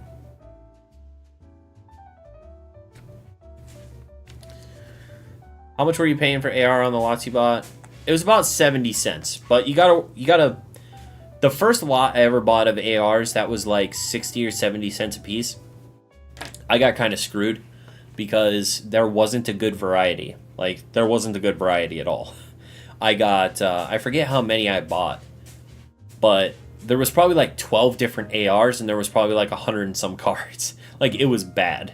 So you gotta watch out for, like, people will sell big lots and be like, oh, 200 art rares, and then you'll get like 10 art rares and you get like 20 of each. So you definitely have to look and try and confirm that there's a decent variety so that you don't just get stuck with a ton of like one art rare that nobody's going to want. But yeah, I paid about 70 cents. And most of the ones that I'm pricing out are like $3. Some of them are like $5, $7, $8, but mostly $3. So, I mean, that's like 4 times what I spent. It's not a lot, but it adds up over time, you know? It's not horrible. I would never do this for eBay. I only really do this for the store and for shows.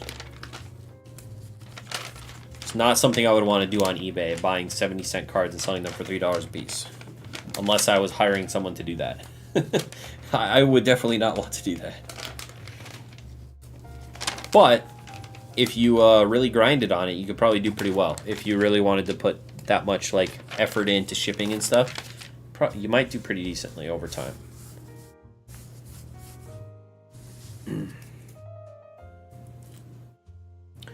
A lot of the lots, many aren't gradable. A lot of these are probably gradable, to be honest. Like, they look really clean.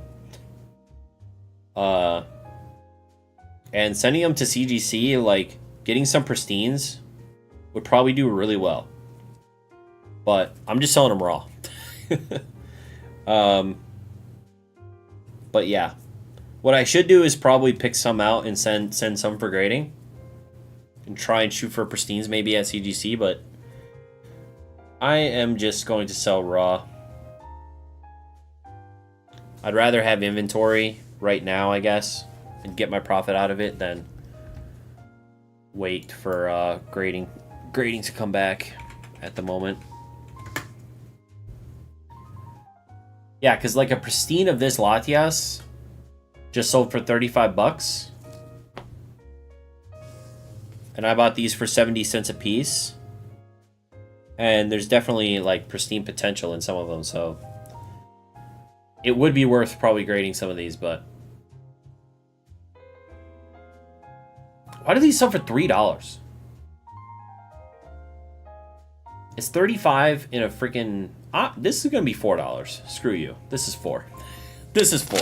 I ain't selling these for $3. 35 in a freaking pristine. It's gonna be $4.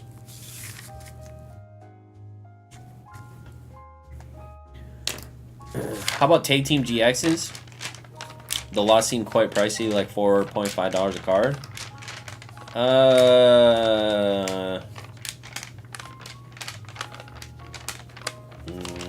I don't know. I don't know on those.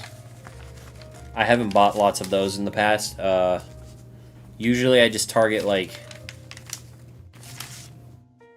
I mean, 4.5 isn't horrible, because in PSA 10 they do like, what do they do, like 35-40 bucks depending on which set.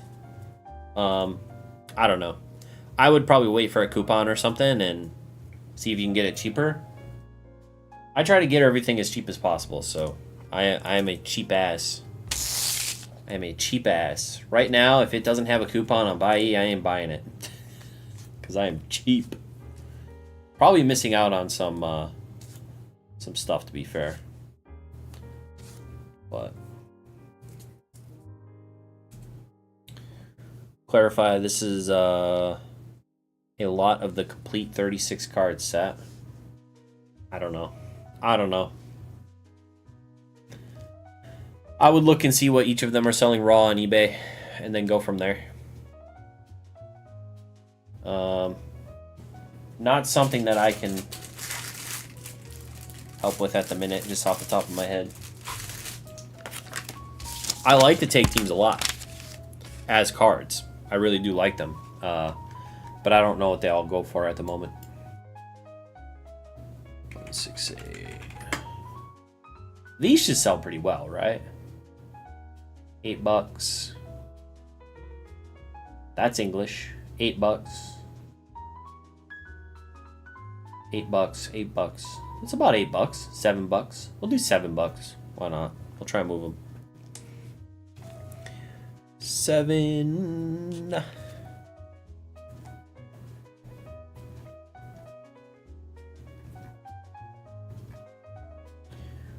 Boom, boom, boom, boom, boom.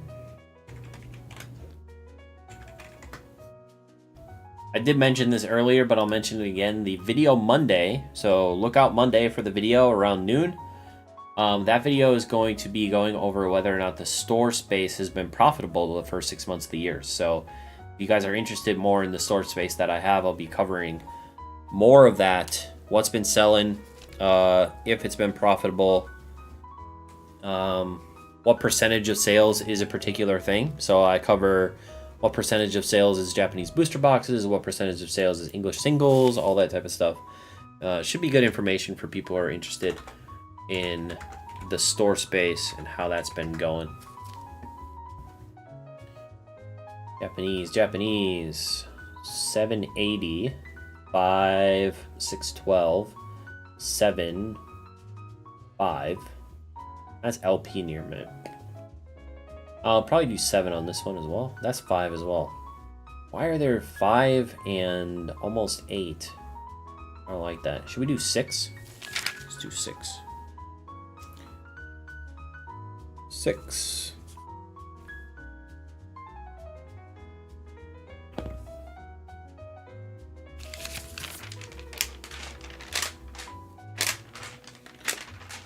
Bum, bum, bum, bum, bum, bum, bum, bum.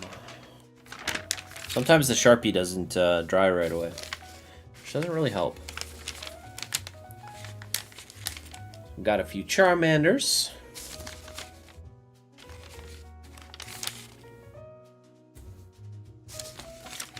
Charmeleon. Some Squirtles.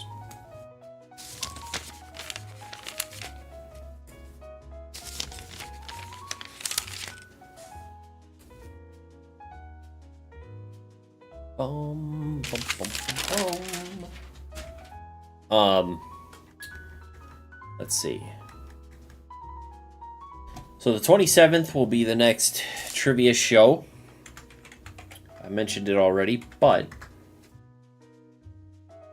that's going to be fun. I got to figure out, because technically the 24th should be the next call-in day.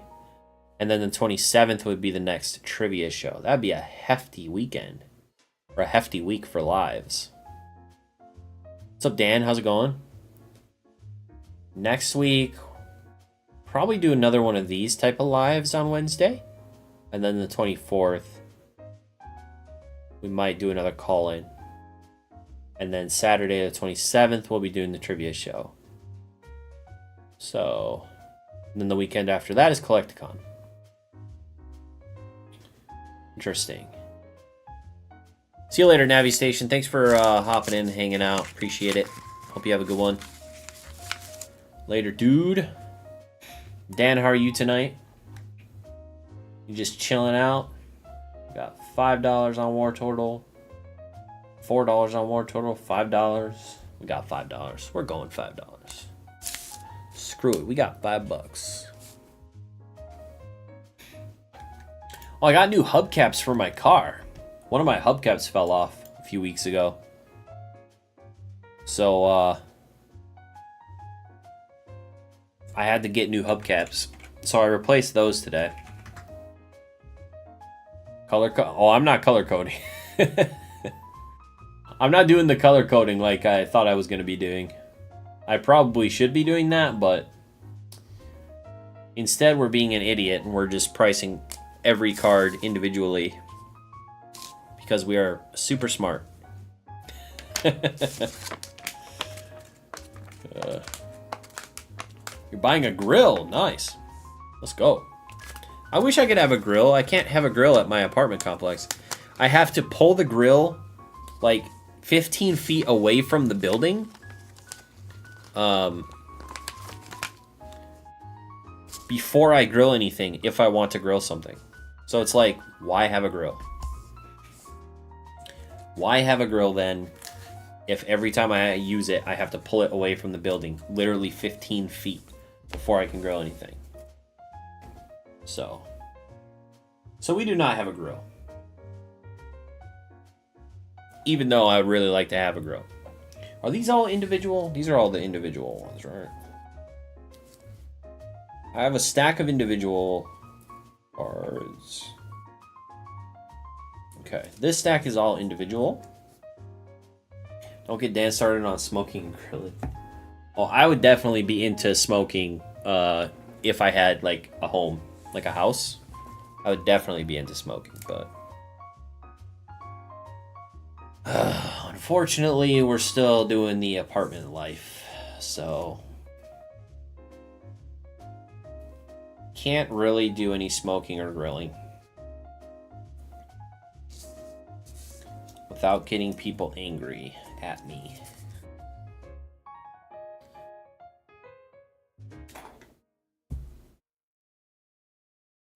I have a wood chip smoker, but I think I've earned a grill before summer ends. Go for it. That'd be awesome. I just go to my parents' house for grilled food. Do you guys have a family member who's like way too like particular about food? Like really like too far into it? Like the way that my parents have always done bratwurst is that they'll put a beer and like onions and stuff in a pot, and then they'll boil the bratwurst, and then they finish them on the grill. That's always been how my parents have done bratwurst. Well, my stepdad decided that he read something online, and it is now better to slowly cook the bratwurst on the grill from raw instead of doing any boiling, and that is apparently better. So he had to do that last time. I mean, I guess it's okay to try everything, but sometimes it's like, if it ain't broke, don't fix it, man. How's the prep going? Prep's going good. Plus, you lose all the flavor of the beer and the onions. Why would you want to lose the flavor of the beer and the onions just for potentially like a slightly better cooked broth? Like, you're losing a lot of flavor if you do it that way. But what do I know? Also, it's hilarious because my stepdad comes up with all these crazy ideas for cooking things, and my mom's been cooking, obviously, for like, I don't even know at this point, like 40 years. And like, whenever he's like, oh, I'm gonna do this way this time, you can always see the little stink eye of like, ugh, you're mucking up the place with your ideas. So funny. So I was like, I've been doing this freaking 40 years. They always come out fine. Why we gotta change it up now? How's prep going? Prep's going good, Grammar. It's always incredible stuff. Most every art rare is $3. That's what I'm figuring out. You know, I get to learn a lot. Pricing out all these things individually.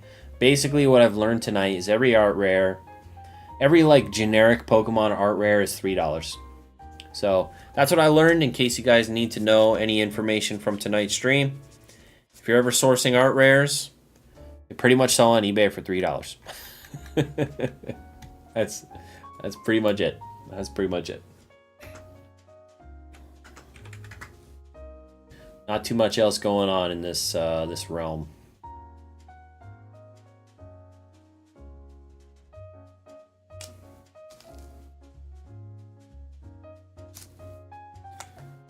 Priced my binders a few days ago for Edison. Nice. Dude, you guys are gonna have so much fun. I saw everyone that's going tagged on, I think, like Ponga's, I think it was Ponga's Instagram or Dan's Instagram. I looked at flights. The problem is the lodging situation. Most of these shows, it's like, yeah, I could spend $300 to fly out there. But do I want to spend like $200 a night for 3 nights in a hotel? Absolutely fucking not. Not if I'm not going to be selling. So there was a part of me that's like, oh, I could fly out there, but I am not staying in a hotel. I ain't spending that money on a whim.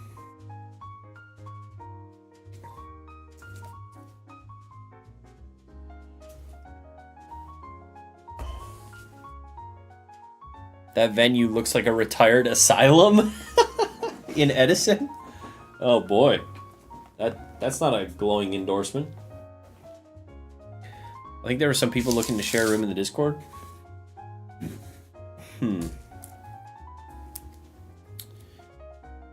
Sharing a room. I did that once before.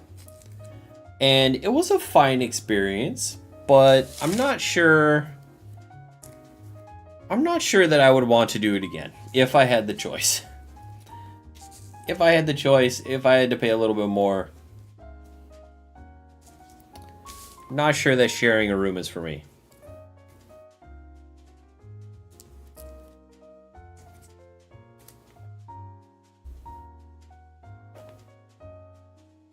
If I was in a pinch, I can imagine sharing a room.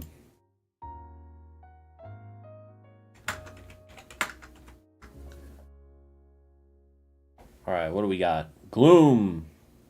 Is it $3? Oh boy. Actually, you know what? I'm going to make these $2 because it's freaking Gloom. It's worth sharing a room. If you're in a room... No, that's true. You're not in the room for very long. That's true, but... I don't know. There's just something nice about having a little bit of privacy during a time, you know, during these conventions. When you're with people literally all day. It's like a little bit of privacy at the end of it is kind of nice, you know?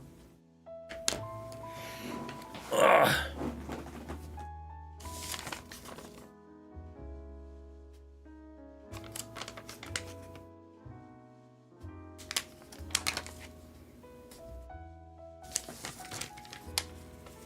What have you been up to this weekend, Dan? Just hanging out with the fam?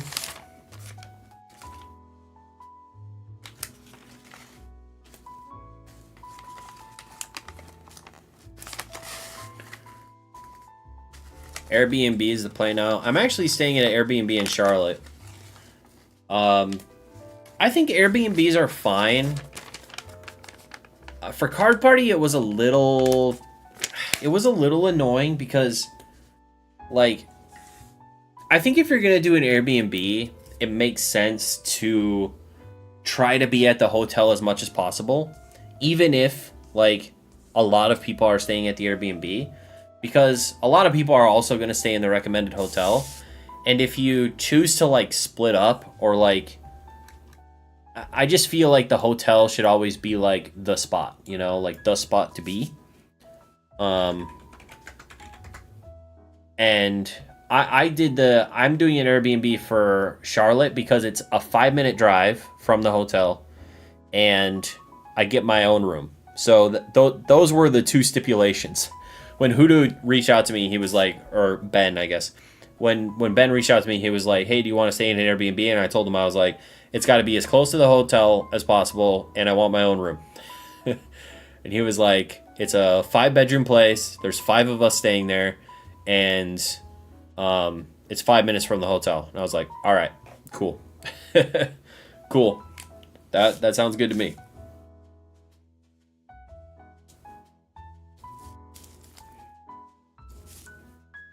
And we saved a lot of money. I think it was going to be like $700 to stay at the recommended hotel for 3 nights. Somewhere around there. And it's like $300 to stay in the Airbnb.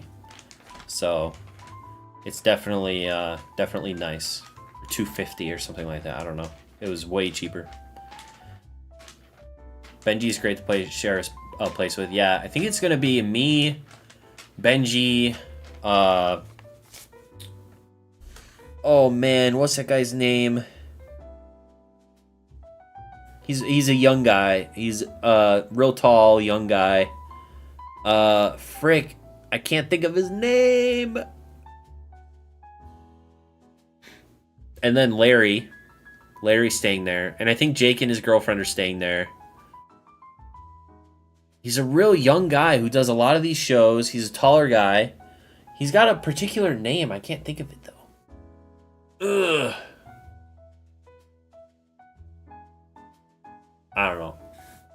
I don't remember. It seems like a bunch of cool people, so it'll be good. Sterling. Yeah, Sterling. There. Yep. Sterling. He'll be staying there, too. So I think it's just the 5 of us. There might be one more person that I can't think of right now. Oh, it's Collectibles Warehouse. I didn't know that that was his username. Okay, cool. I met him in Charlotte, and I just knew him from his, like, name. That's one thing that's tough, is, like, if you have, like, an online moniker, it's like, what do you introduce yourself as? I kept thinking, like, Luke has it super easy because that's his freaking username. He just introduces himself as Luke. Do I introduce myself as Tyler or Java? Tyler or Java? I don't freaking know. Usually I just say Java, but then it's like, that feels weird because everyone else is, other people are introducing themselves to me as their name. So it's like, well, but then it gets confusing because then it's like, how do people know what my online moniker is if I use my actual... I don't fucking know. It's weird. It's stupid. It's stupid. Stupid YouTuber crap. Stupid YouTuber nonsense.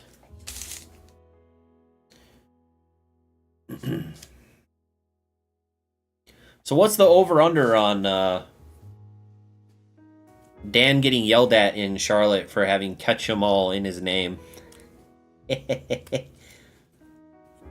I'll probably be right next to you if you do. I'm just saying, Dan, if you get in a tussle, I'm not a tussling person, all right? So if you get in a tussle, I don't know if I'll be there to help you out, all right? I'm just saying, I'm not a tussler. If you guys are gonna fight over the catch 'em all name.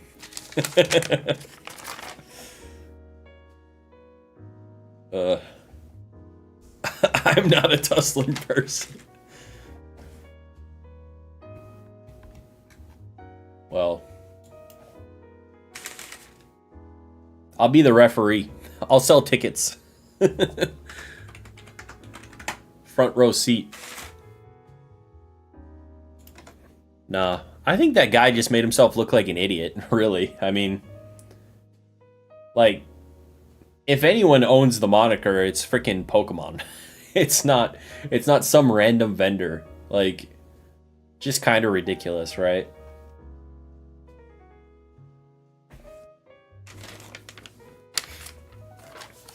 I'm petty and I fight dirty. Oh, man. What's up, Luke? I successfully convinced everybody that my name is Luke. Oh, jeez. Wait, that would be the ultimate. That's crazy. Imagine if your first name wasn't actually Luke. My mind is freaking blown. Wait a second. You're a Star Wars guy. So is it a reference to Star Wars? And you just go by Luke? I'm losing my mind. I need to... What? I need a break.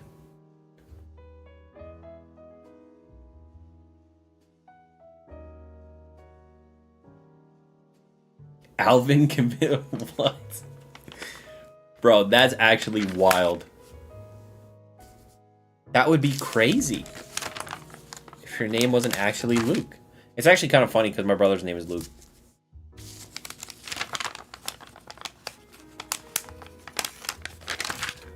Wait, is Luke's name actually Alvin?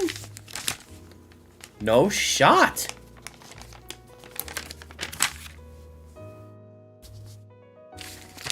I wish I had a soundboard so that I could hit the Halo 2 betrayal. Betrayal. Betrayal. Oh, man.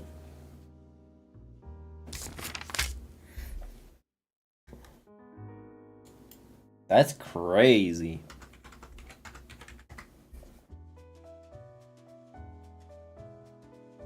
Three.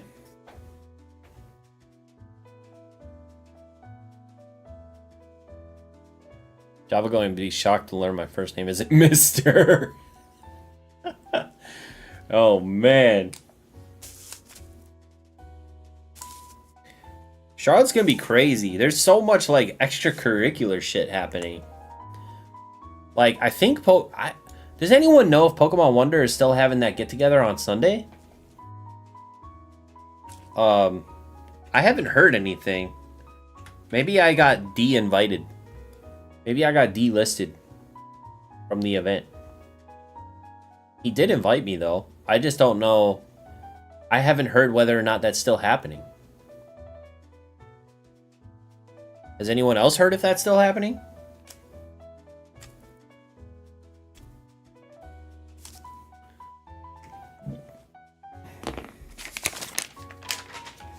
I don't know if anyone else in the chat was invited, to be fair. He still is. I'm not going, but Chef is coming to Gen Con and flying back Sunday to help. Oh, wait, Chef isn't... What? Huh? Why is Chef going to Gen Con? I thought Chef was coming to Collecticon. He was going to share half my table, or half a table. Actually, I don't have any room to share anymore, so... Sorry, Chef. Walrus. Walrus, walrus. You convincing all these people to go to a convention that they can't even make any money at. Mr. was my father. Gen Con is the play for growth? I don't know, dude. I don't know, dude.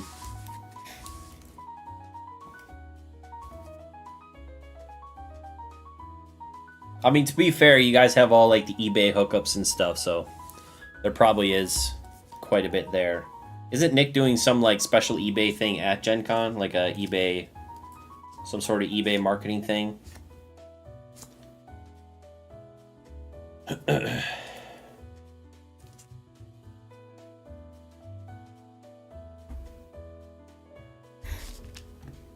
Streams from the eBay booth? Yeah, I mean, that's an obvious, like, you should absolutely go to that.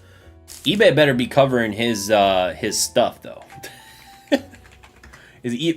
Well, that's not for me to say, but hopefully eBay's covering, like, his flight and his hotel and shit.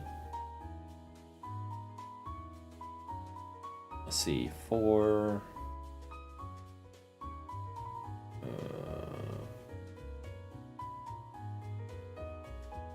frick, Mr. Mime. 3, 2...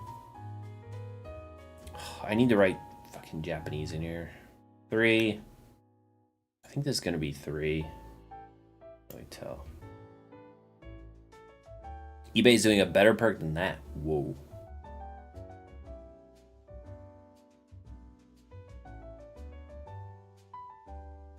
$369 was the last one. I feel like I can't trust anything that Thunder Moose sells. I feel like Thunder Moose sales are higher than any other one on here. So using it as a comp is like, what the hell? Alright, we're doing 3.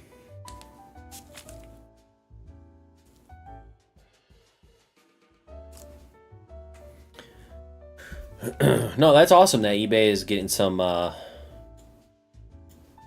or that Nick is getting some eBay love. It's good stuff. I deposit it. Justin is still doing something Sunday, I believe. Okay, cool. Cool.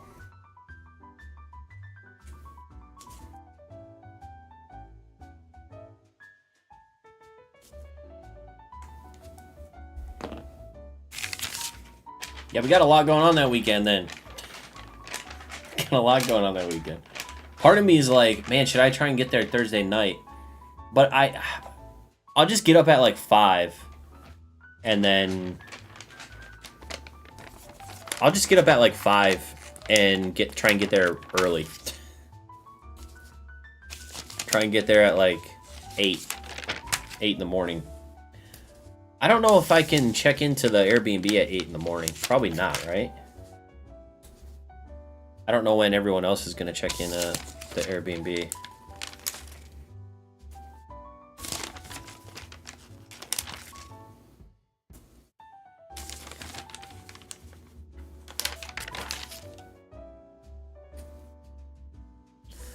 Ba-da-bum-ba-dum-ba-boo,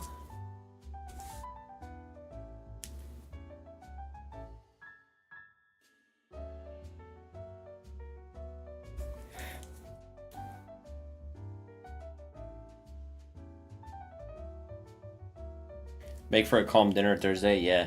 There's definitely some food that I want to get back to, but I'll pretty much go where everyone else is gonna go. But there's a restaurant that I ate at last time that was it had mac and cheese that I've literally been dreaming about since I had it the first time. Holy shit, it was so good.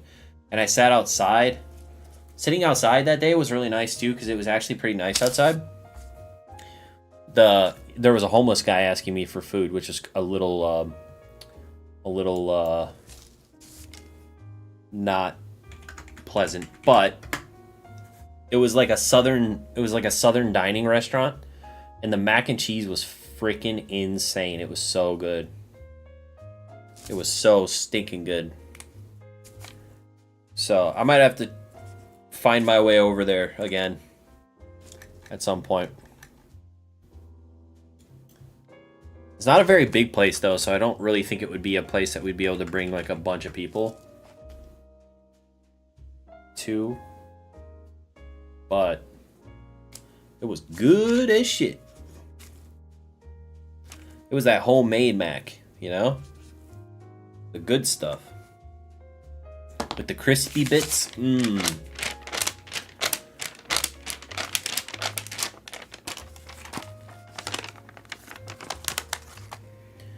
I try to make sure that I can still work as much as possible so that I'm not burning vacation days if I don't need to. So I think I'm flying in, or I'm not flying. I'll be driving in super early on Friday, and then I'll be leaving on. I'm leaving Monday morning, so I'm gonna stay like an extra night because I'm gonna be at Wonders. So I'm staying Sunday, and then I'll drive back Monday, and I'll probably just drive back as early in the morning as possible, and I'll probably still work a full day Monday. So I should only be missing one day for the weekend with work. You and Nick are monsters. Just wondering if I could take this card and the Pikachu award sticker together for $210. Well, this one's $200, so no? Oh, I love bundle people. Yo, what's up, Drew? You guys receive and sell your PSA One Piece? Yes, I did. I got mine yesterday. Unfortunately, I got mine yesterday. But it was the quickest $100 I ever sold. Quickest $100. I got it, took 2 pictures of it, posted it on eBay. An hour later, it sold for $100. I was like, all right, cool. That pays for my PSA subscription. I didn't sell it with the magazine, though. I just got the base magazine, so I just chucked the magazine and sold the card. It's a lot easier that way. Might have been able to get more if I sold it with the magazine, but yeah, whatever. Whatever.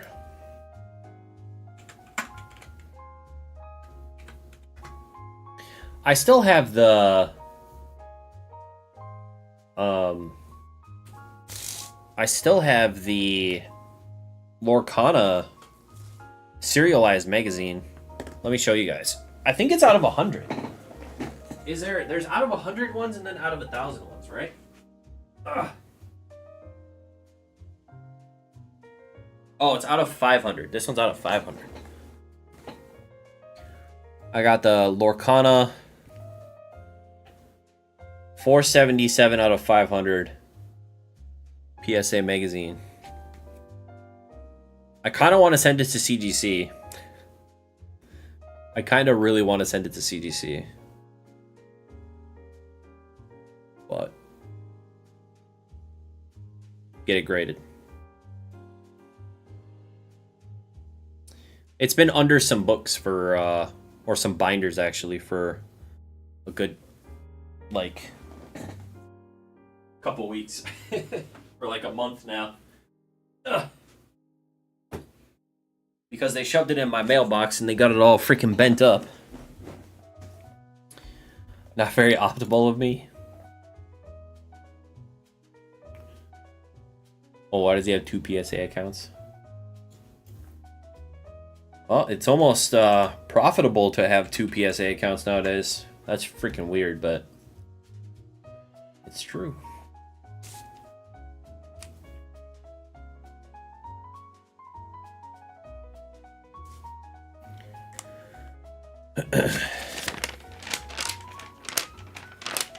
Then my eBay vault transitioned to PSA vault under business email, and I had to create a new PSA account to access them. What the hell? Dan just loves the Loop credit. I've never bought anything off of Loop. I should probably at least use the credit. Could probably get some packs or something for the store.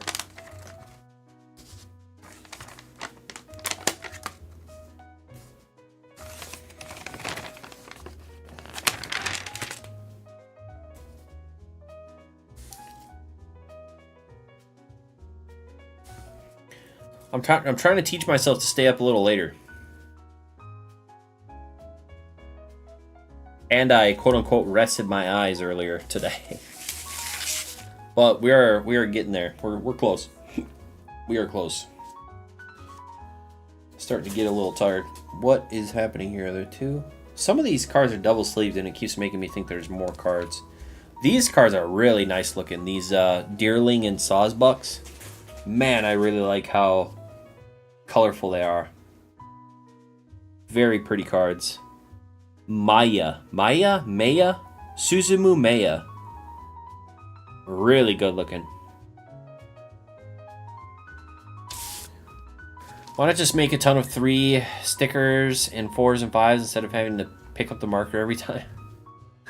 Well, because I don't know if it's actually going to be 3 or not.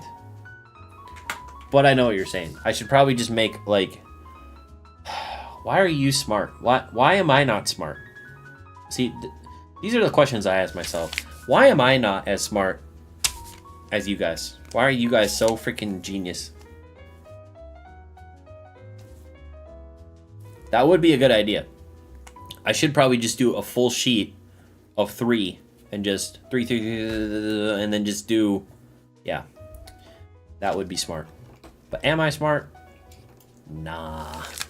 Nah. Come on, man.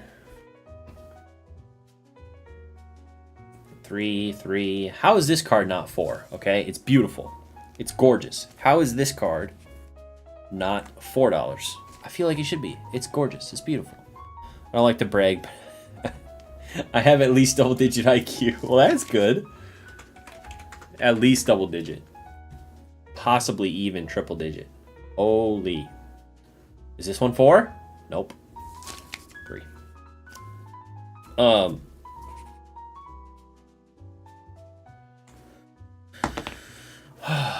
Do I want to actually... Hey, stop eating those stickers, huh? Stop it. Do I want to actually... Dan, I have a question for you.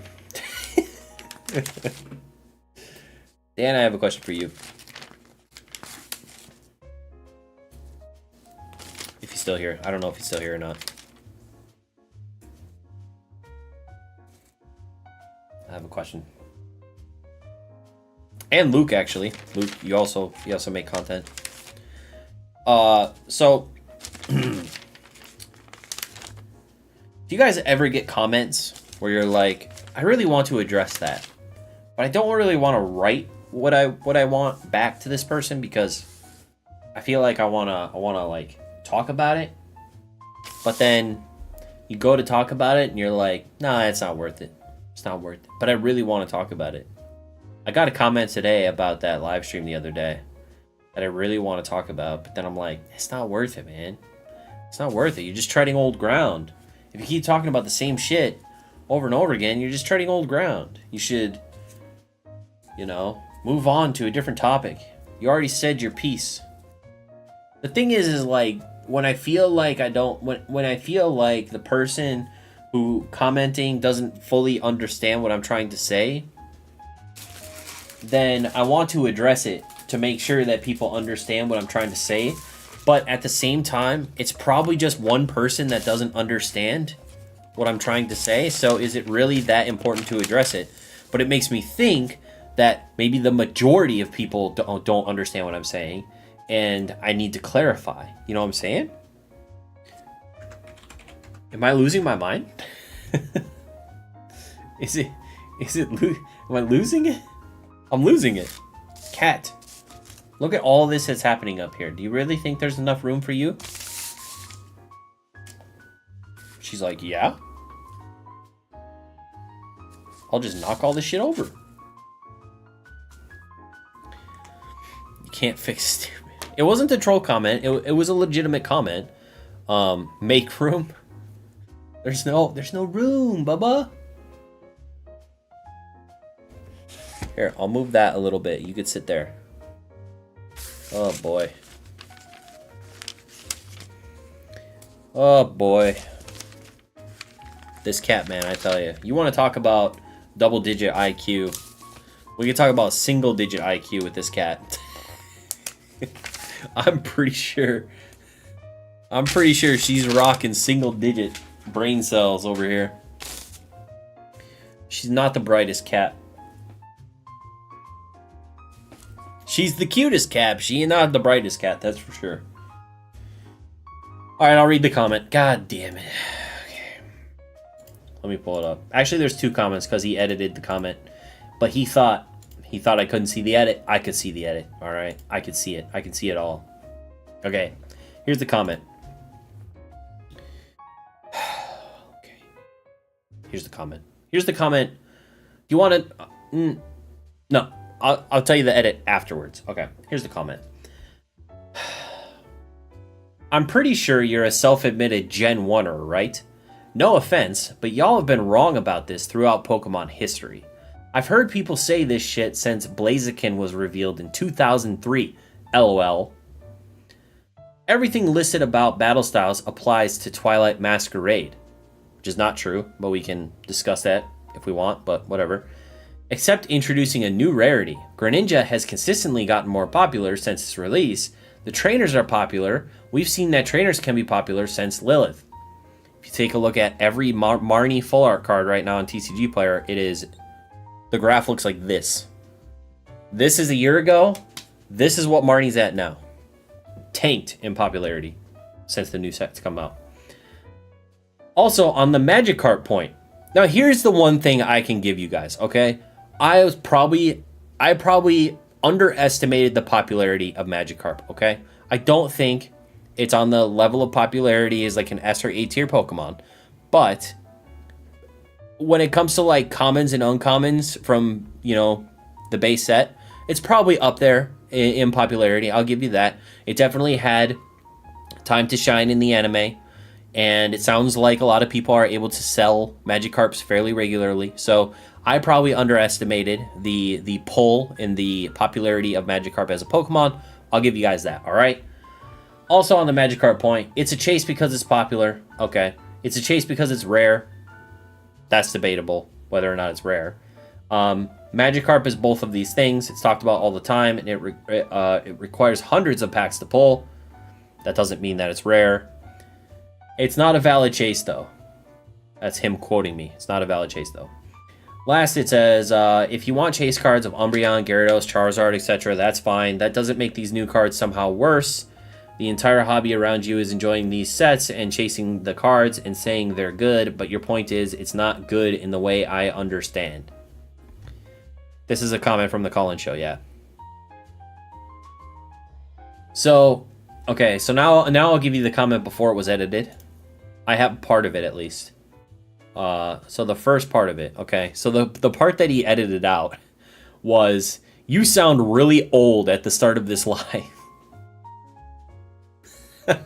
LOL. And then he edited out to try and make it seem nicer, I guess. I don't know. But that's kind of funny because I am old as fuck, so I get it. So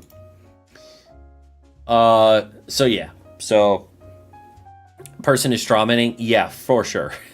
That's the interesting thing about having this conversation is even in the Discord, this conversation kind of happened where people wanted to argue about it again, and the point of contention, or the point that they were using to refute my criticism of 9 sets so far was, and 9 sets kind of lacking chase was like my criticism, right? They just bring up Greninja. Well, Greninja, it's like, yeah, one card out of 9 sets. Like, you can't use a single outlying data point to prove like a criticism that I'm making about an entire era, like lagging behind the previous era, for the amount of sets we've had so far. Like, it just doesn't work. You can't, like, it doesn't prove your point. And actually, it proves my point that there's only been one card that you can point to, that everyone consistently points to try and refute the point that I'm trying to make, when instead it really proves my point that there's really only one card that you can point to. So I'll just go through this a little bit. I don't want to spend too much time on it. I'm pretty sure you're self-admitted Gen 1er. Okay, so if you look up, so he wrote out Gen 1er like it's a fucking slur. He wrote it out like this. I'd never seen this phrase written out like this, all right? Gen 1er. Yes, I'm a self-admitted Gen 1er, I guess. But then if you look up the definition of Gen 1er, the way that it's written out, someone who only likes original red, blue, green Pokemon and doesn't acknowledge anything that came after. And then if you look up the Urban Dictionary definition, someone who favors only the original generation of Pokemon, these people are oblivious or even annoyed of the newer Pokemon generations. Okay, this doesn't... I like a lot of Pokemon from Gen 1. Gen 1, Gen 2, and Gen 3 are the 3 eras that I believe have the most... what's the word? I have the most nostalgia for Gen 1, Gen 2, and Gen 3. I will say that in my top 5 Pokemon, probably 3 of them come from Gen 2. So to say that I am a Gen 1er, the way that you've, written it out, that it's not the case. I do not hate all Pokemon after Gen 1. I like a lot of Pokemon after Gen 1. And I wasn't saying that all Pokemon outside of Gen 1 suck. So that doesn't make any sense. First of all. Second of all, no offense, but y'all have been wrong about this throughout history. I've heard people say this shit since Blaziken was revealed in 2003. Okay. So, again, he used one data point, Blaziken. My point, when I was talking about popular Pokemon, was that the... See, now I'm relitigating this entire conversation, okay? And I don't want to do this. My point was to say that I compared it to comic books.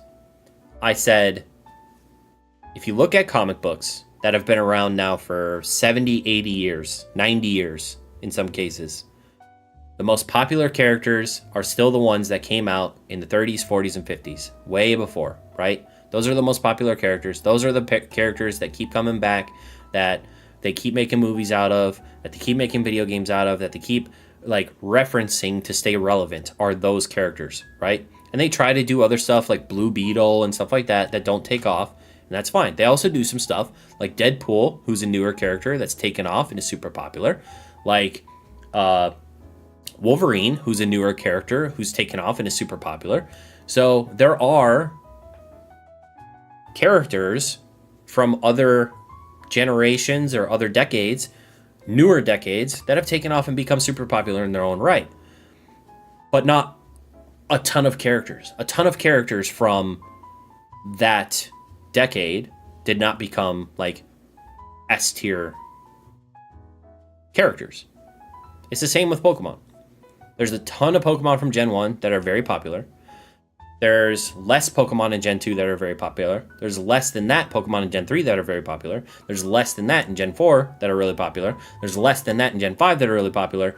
And then you start to get into eras where there's maybe 1 or 2, maybe 3 standout Pokemon from the Pokédex of 100 or more new Pokemon added. So my point was not that anything outside of Gen 1 is not popular and doesn't matter. It's just that there are less Pokemon as the eras get newer that people tend to care about after those eras pass.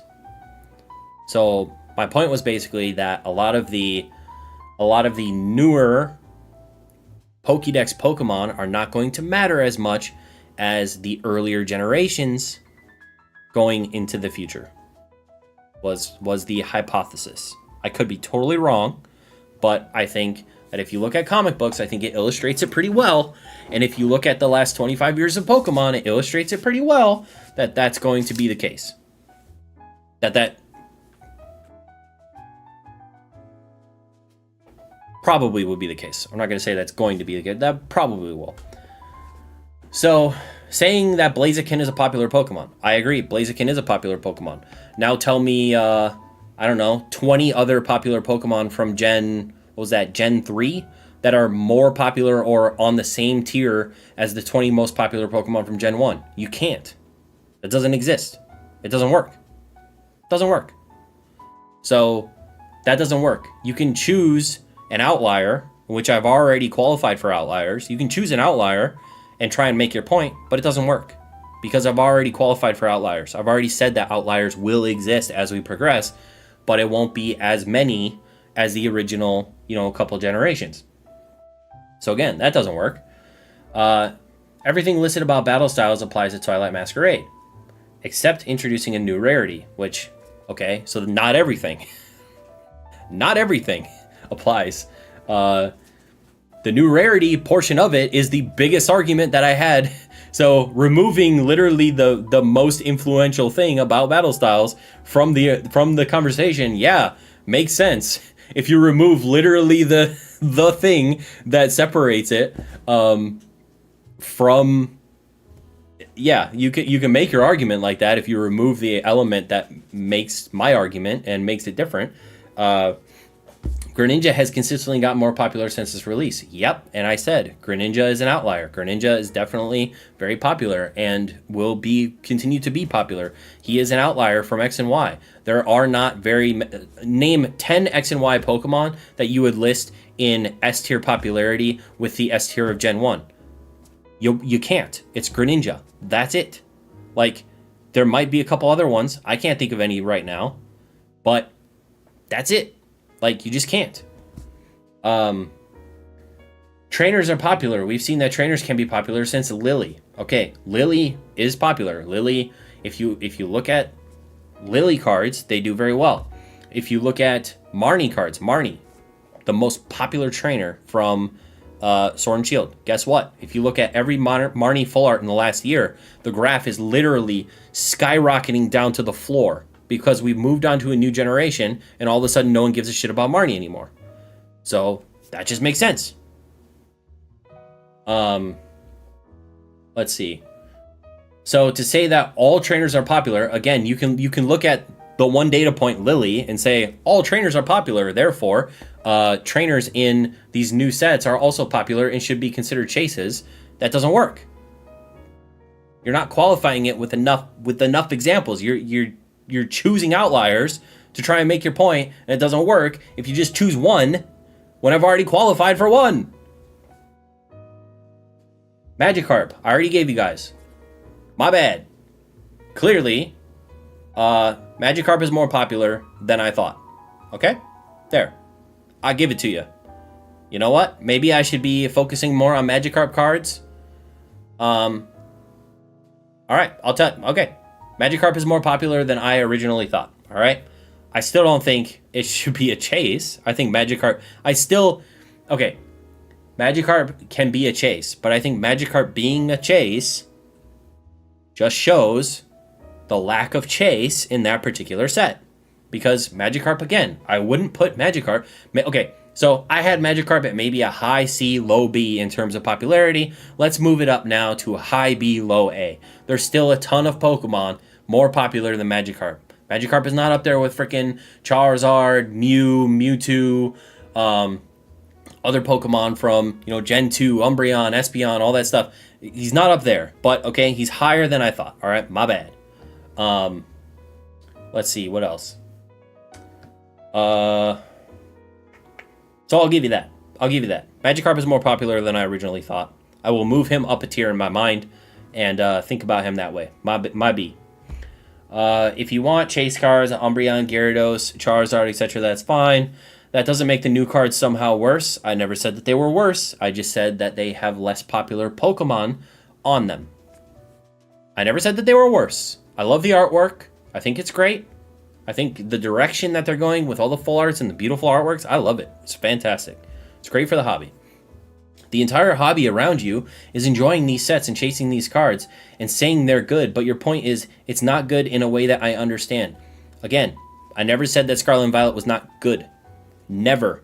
Well, maybe at the beginning, but I walked that back really fast.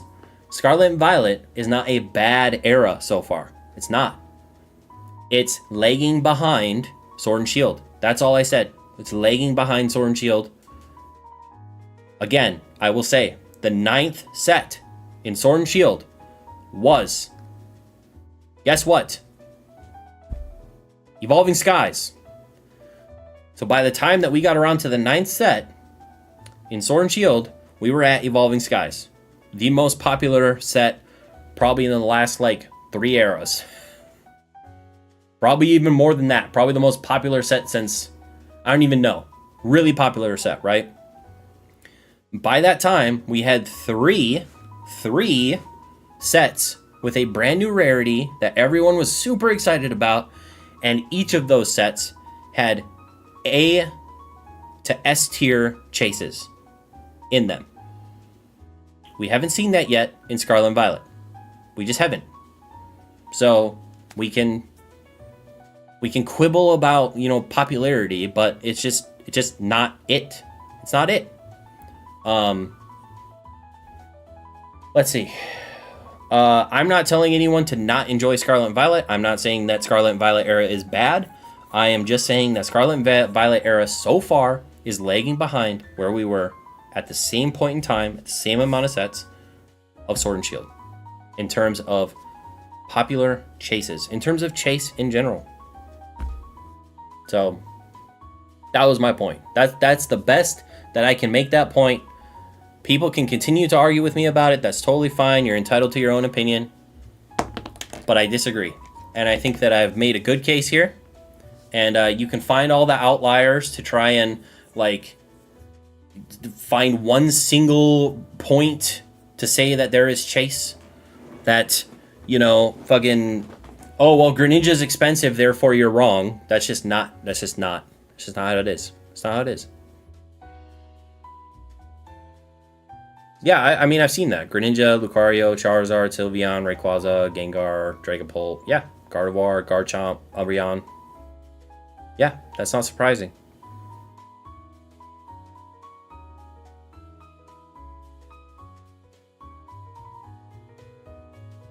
All right, now that I'm done, let's see what people have to say.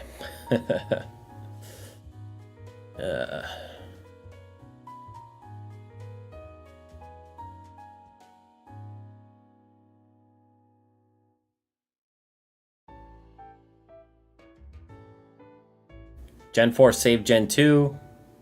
Gen 4 is great. The Gen 4 remakes are fantastic. Surprised by votes, I saw people love Gardevoir, but cards don't pop off. Gardevoir, yeah, is super popular. People really like Gardevoir. When did XY come out? 2015. It's almost been 9 years. Those kids are growing up. I don't agree that the kids that are growing up are going to care about the... Yeah, that's a whole nother argument. Yeah. That's a whole nother thing that we could jump into if you want, but I don't agree with this idea that, like, oh, kids whose first Pokemon game was Gen 5 are going to, like, cause this immense shift in the market, and all of a sudden Emboar is going to be overtake Charizard in terms of cards sold and stuff like that, and like, that's just never going to happen. It's never going to happen. I'm sorry. It's never going to happen. Just go back to the argument about the comic book heroes. Think this counts as a response video? Yeah, pretty much. There's a segment of the hobby that want to sound more cultured in Pokemon by claiming that there are better Pokemon in other gens. They want to deny that the vast majority are still Gen 1, 2. The thing is, I don't like using better or worse. Popular. That doesn't necessarily mean better or worse. I think that there are a lot of great Pokemon that are not very popular. But popularity is a metric that can better be quantified than something like whether someone thinks artwork is good or not. It's an easier metric to quantify with search results, with Terapeak, with different community polls, with different, like, you can figure out which Pokemon from which genres are popular. That is something that you can figure out. And it's the first thing I did when I got back into the hobby. I cross-referenced all these different polls and things to figure out the top 25 most popular Pokemon from every era. Before I started buying cards at all and turning this into a business. That's the very first fucking thing that I did. Because I knew that was going to be important.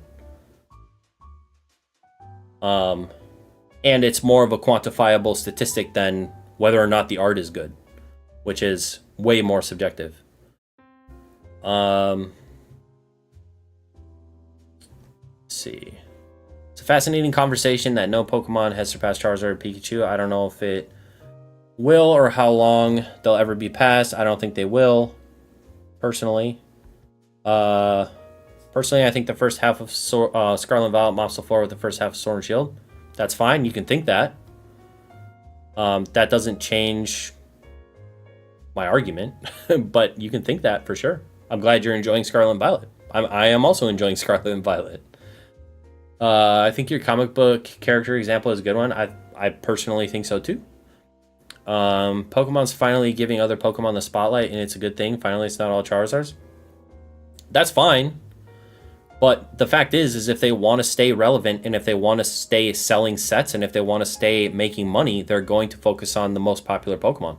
I guarantee you that they have metrics everywhere at Pokemon HQ that is the popularity metrics for every Pokemon. And they are pushing out plushies, they are making sets, they are doing all this stuff with that in mind. So that's why I personally think that a lot of the Pokemon that are popular today will continue to be popular in the future, because they will continue to use those Pokemon to sell sets, and no matter how much they want to push other Pokemon to be popular, it's just going to be a few that are gonna cut above the rest, just like we've seen with Mimikyu, with Greninja, with these one or two Pokemon that pop ahead of some of the others to become popular.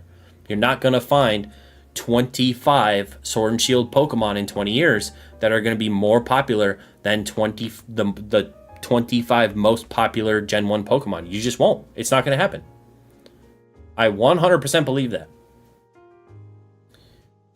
I get what he's saying, but I think the company's trying to grow and bring awareness to the newer Pokemon. We always rely on later 2 will grow fatigue like Zard. If you look at sales metrics, and if you look at popularity polls, and if you look at everything around Charizard is still one of the most, if not the most popular Pokemon.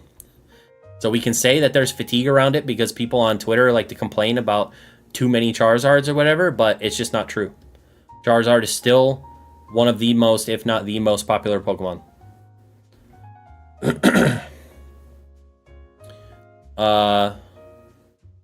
I will forever know that Evolving Skies is the ninth set of Sword and Shield. Well, according to Pokemon Center polling, we took a look at that. Sword and Shield majority during global pandemic, supply issue, hobby peak.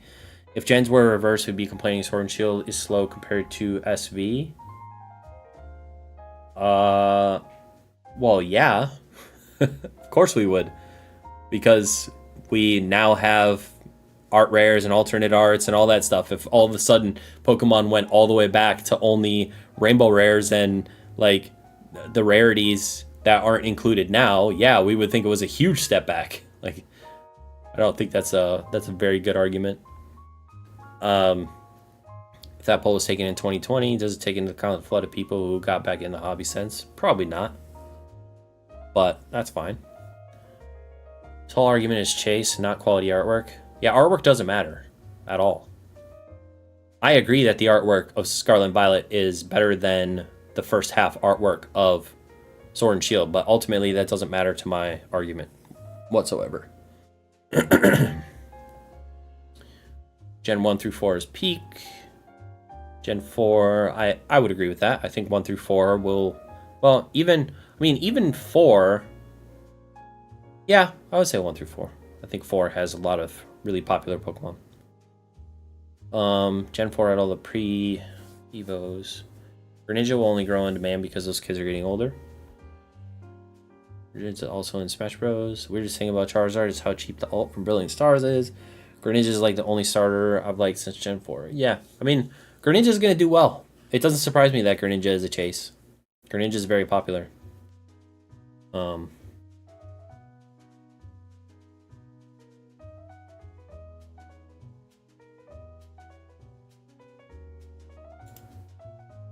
Yeah, that's what I got.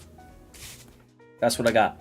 The thing is that I feel like people are not hearing the argument. I feel like when I lay out the argument, it's not being taken as the argument. I feel like people are taking it as I think Scarlet and Violet is bad. Right? Like, they're just boiling it down. They're not looking at the different elements that I'm laying out. They're just saying, oh, he thinks Scarlet Violet is bad? What? It's like, I don't think it's bad. I may have jokingly said it was bad at the beginning of last stream, but I think if you actually listen to the entire argument, you would understand where I land, and that I just think it's lagging a couple sets behind right now, and hopefully the second half will really kick it up a notch, and it'll be super solid going forward. And it probably will. I mean, we're getting rainbows back. We're getting rainbow EXs. They look wild. They look really good. I don't even care about Terapagos or Galapagos or whatever the hell his name is. I don't even know what the name of that Pokemon is.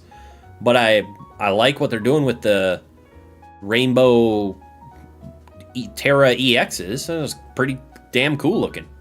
I hope there's more of them.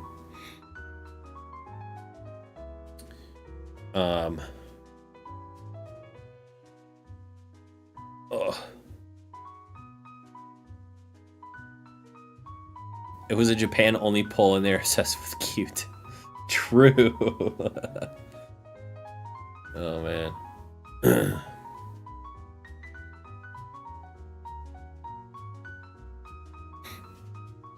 Yeah. That's part of the point. We're not talking Japanese, since we're talking about English. I think it's important to, every once in a while, check in on Japanese and see what's going on with popularity over there. It's definitely a different beast. I mean, Pikachu and Charizard are still popular over there, but they definitely lean into different species over there for sure. The thing that's happening is people are hearing what you're saying and thinking you're insulting the art. It's purely the chase you're talking about. They just don't get what you're saying.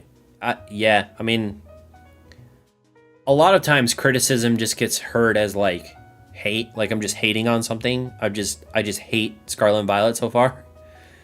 I don't hate Scarlet and Violet so far. I think it's quite good. I'm just saying that comparing to last generation, by Gen 9, we were at a very different place.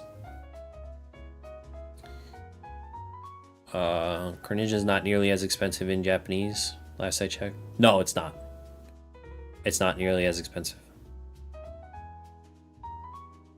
But they're also printing a crap load of boxes over there right now.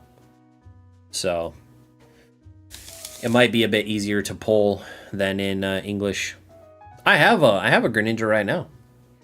Ooh, actually, Walrus, before I go, I think you'll enjoy this. Hold on.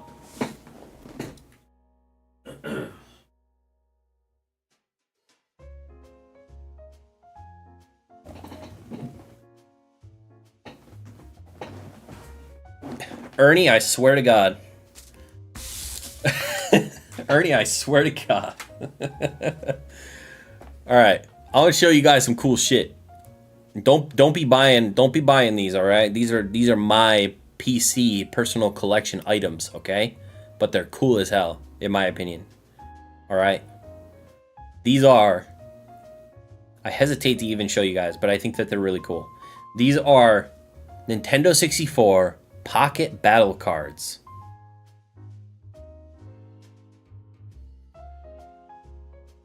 We have some Pokemon in here. It's pretty cool. Just the basic artworks. But they have really funny, like, little bonus skills and stuff. So, like, Charizard is Flaming Orange Ultra Dragon. Bonus skill, Stumpy Arms.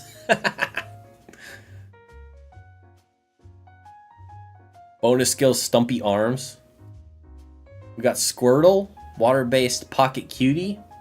Hides in his shell. Soporific Gut Bucket, Snorlax. Bonus skill, Sleeping. Giant Yellow Pokemon Duck. Electric Yellow Wonder Mouse. 150th Pokemon. They couldn't think of anything fun for those. Nintendo's fat-bellied favorite. Qualified Plumber. Terminator Mario is his special ability. Jesus. We got worse mustache than Mario. Mario's less famous brother, Luigi. Foolishly nice kidnapped victim. Uncanny ability to get kidnapped is the bonus skill. Oh my god. Bent mustache, evil mastermind. Drink up, they Zyder. Red cheeks. What does that even mean? I don't even know what that fucking means. Egg blowing whip tongue reptile. Yelping. Alright, kind of weird. Fungus headed funster. Reckons he's the best. He's wrong. I love this. Kokiri Adventurer. Equestrianism? Is that even a thing? What the hell? We got Hyrulean Harris. Bonus skill cross-dressing. Cross-dressing as chic. Ganondorf, King of Thieves. Jasper Carrot Hair. Alright. Tree swinging platform hero. Able to smash ground hard. Giggly monkey child wearing ill-fitting t-shirts. Passed the driving test as a baby. Oh my god, these are hilarious. These were made in the UK, and I feel like I'm picking up on the hilarity, the humor. The UK humor is shining through on these cards. I love them. We got Kirby. Suction power ability, marshmallow flavor. Is he a marshmallow? Is Kirby a marshmallow? Oh, it says Great Ball of Bubblegum. Is he bubblegum? With marshmallow flavor? Weird. Intergalactic Mercenary. Bonus skill, fleas and or rabies. Biosuited Space Warrior. Bonus skill, underneath, it's a woman. James Bond, shaken not stirred, cocktail swigging. Joanna Dark, super svelte, secret agent, bad tasting clothes. Muscle-bound misogynist, Duke Nukem. Poor wisecracking action. Banjo, honey-loving bird-carrying bear, shamelessly aping Mario. I had to look up the word aping because it sounded a little sus, but aping means copying, so shamelessly copying Mario. Rare's grinning squirrel, taking ages to arrive. And Galmon, mystical ninja outlaw, terrifying blue hair. There's a few other ones that were in worse condition that I'm not going to try and grade, but I just think these are super cool. I've been looking at some of these like gaming magazine cards that came with them, and some of them are just like super cute. So I picked up some of these. I picked up another set. There's another set I'm looking for, but there's none on eBay. There's none anywhere for sale. So, but yeah, these things came out in the UK, so pretty cool stuff. Soporific gut bucket.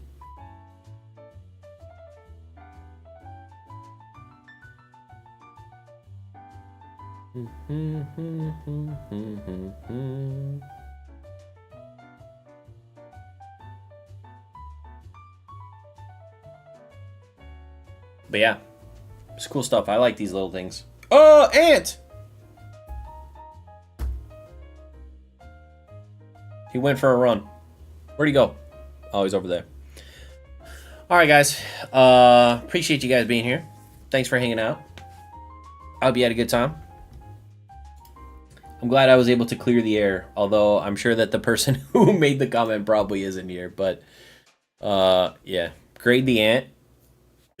Oh, I had a gigantic spider in the box with the ARs this morning. I cracked the box open and the spider like leapt out of it. It scared the shit out of me. I thought I was gonna die.